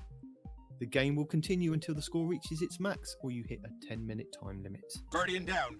But before you go, we do have a few more things to go over for next week. That is amazing. There is double XP in the Vanguard playlist this week, so if you are still missing that new ritual weapon, the Valus X Pulse Rifle, and Vanguard ornament, the Orcus X, then this will be a good week to boost those ranks. Don't forget, we only have 4 more weeks of the season left for you to complete any missing moments of triumph for this previous year's activities. Plus, you can earn in-game and Bungie store rewards. And now, I believe we have a British man who's watched some YouTube that is going to tell us what you should be doing, which Plunder the Booty build you should be using this week. No, not the one earlier in this week. You should be using the ones later in the week. Oh, okay. And what else may be happening out there in the world of Destiny land in video form? Well, Plunder the Booty would be kind of negligent at this point, right? Since we're about to have a whole rework in a couple of weeks. Oh, no, I mean, you no. say this. You This say Titan that. Beast will surprise you. I am You can saying solo this. anything. You say this. But you I can have throw some a station video tools. this week from Miss 5000 Watts, who is back making content on YouTube. And she has her best solo build for all classes. Now, she does admit in the video that this video was kind of made before all the mod changes, so it's still relevant and it's still the best solo build for all classes. So I'm going to leave it there for you to check out. If You'll you definitely think, have all the mods. And what's her if you name? think she is wrong, let her know. But I think it's good. What's her name? MS 5000 watts, WATTS. So if you're interested in watching that one will be in the show notes. This one is for Peroty, especially for Peroty. Destiny Fun Police. He has this auto rifle is so good, it's banned. I don't think it's technically banned. It's probably not in the loot rotation of some loot rotations, but it is the Gnawing Hunger, and it is doing amazing. Peroty's already got one of those with what, Overflow and Rampage? It's doing amazing in PvP, and Destiny Fun Police has a video for you to check out. If you don't have it, then I'm sorry. Then you get it. obviously. I'm sure it'll be back at some point in one loot rotation or another. I've checked; it's not in the Days of Eternity loot rotation this season anyway. It was last season. It may be one of the weird well drops that you can kind of get as kind of the gunsmith or from an engram just randomly. I'm not 100% sure, but if you do get a Gnawing Hunger auto rifle, hang on to it. And the other one, our last one for this week, is Ibontis has put a how to prepare for Lightfall video together. Now, this isn't just kind of saving up all your bounties to kind of get in there day one raiding. It's going over currencies and weapons that you may think about kind of may help you going in towards Lightfall. Although saying that, I do remember when we were going from Shadowkeep. No, was it Shadowkeep to Beyond Light? Yeah, it was. When we went from Shadowkeep to Beyond Light, everyone was banging on about, oh, because we're going to an icy plain, and we've seen in the footage that you can't see the enemies because there's going to be snowstorms. So everybody get was the weapons that highlight the yeah, enemies or everybody whatever, was hunting down the weapons that had the highlights that you could see through the snow. It came to nothing, but you never know. No. There are still some parts where the snow is really thick, and you need not many, but they are a thing. They sir. weren't. They were. Need is a strong word. They weren't as what we thought were going to be needed, but it's worth having a look because there may be weapons in there that you think that, or you agree that you may want to kind of get and keep. So yeah, there you go. That's my 3 videos for this week. I don't want to overburden you because I know you're all out there trying to get as many triumphs, trying to get as much crammed into these small 12 weeks of a season because this is tiny. I know I'm struggling. If I'm struggling, you guys out there are struggling to get these triumphs and challenges all done. So absolutely. So the only other one I'm going to mention is one that Respawn put in the chat earlier this week, where Astacross tests the best primary DPS weapons for damage testing. Mm-hmm. And he goes through a whole slew of weapons of what should you be using for damage. And I appreciate his inclusion of the Quicksilver Storm and Sweet Business, even though, no, of course, none of them are at the top of the charts. It's nice to be included. Well, you think that it would be with the little rockets, though. Yeah. Yeah, but he goes through, everything from Revision 0, Hierarchy of Needs, Dead Man's Tale, Tommy's Matchbook, the Rat King, Fighting Lion. He goes through a ton. There's like 30 weapons on this list or something. Oh, yeah. Where he and his raid team go into Vault of Glass and just test, hey, what's, standing in a well, how much damage can I wail onto this raid boss and see where that stacks up. So if you're curious, hey, I know what the best DPS is, but what primary maybe do I want to fall back to? He's got a good giant list that he's built for you. Yep. Cool. And then, I'll give you a clue. The top 3 out of the top 3, 2 of them involve Hunter Lucky Pants. Yeah, it's crazy. Mm-hmm. Yeah. So wear your lucky pants if you're a hunter, and if not, then don't. I'm not gonna tell you what to do. And I enjoyed Fallout's new and returning Lightfall weapons, Smasher Pass. So if you're looking at this list and going, I don't know if any of these are good. I don't, are these worth getting? Are they not worth getting? Does any of this matter? He goes through Smasher Pass style on all those weapons, which I greatly enjoyed. Yeah. And as we're contractually obligated to by the contracts to live only in our heads, Plunder the Booty does have the Beast Perfected and the Revenant Perfected stasis builds out this week. I assume we'll have a Shadebinder Perfected coming shortly after that. So if you enjoyed his glaive-based builds or said, I like this, but I want to use a glaive, you can make all the ice and make everybody very, very sad. And it was Fallout who did the how badly did Titan Barricades get nerfed Destiny 2 testing. Nice. So those links are on the YouTube or on the show notes. And I think that's it. I think we've hit all the pieces we can hit. We've thanked the lovely people who say we enjoy you enough to Thank you.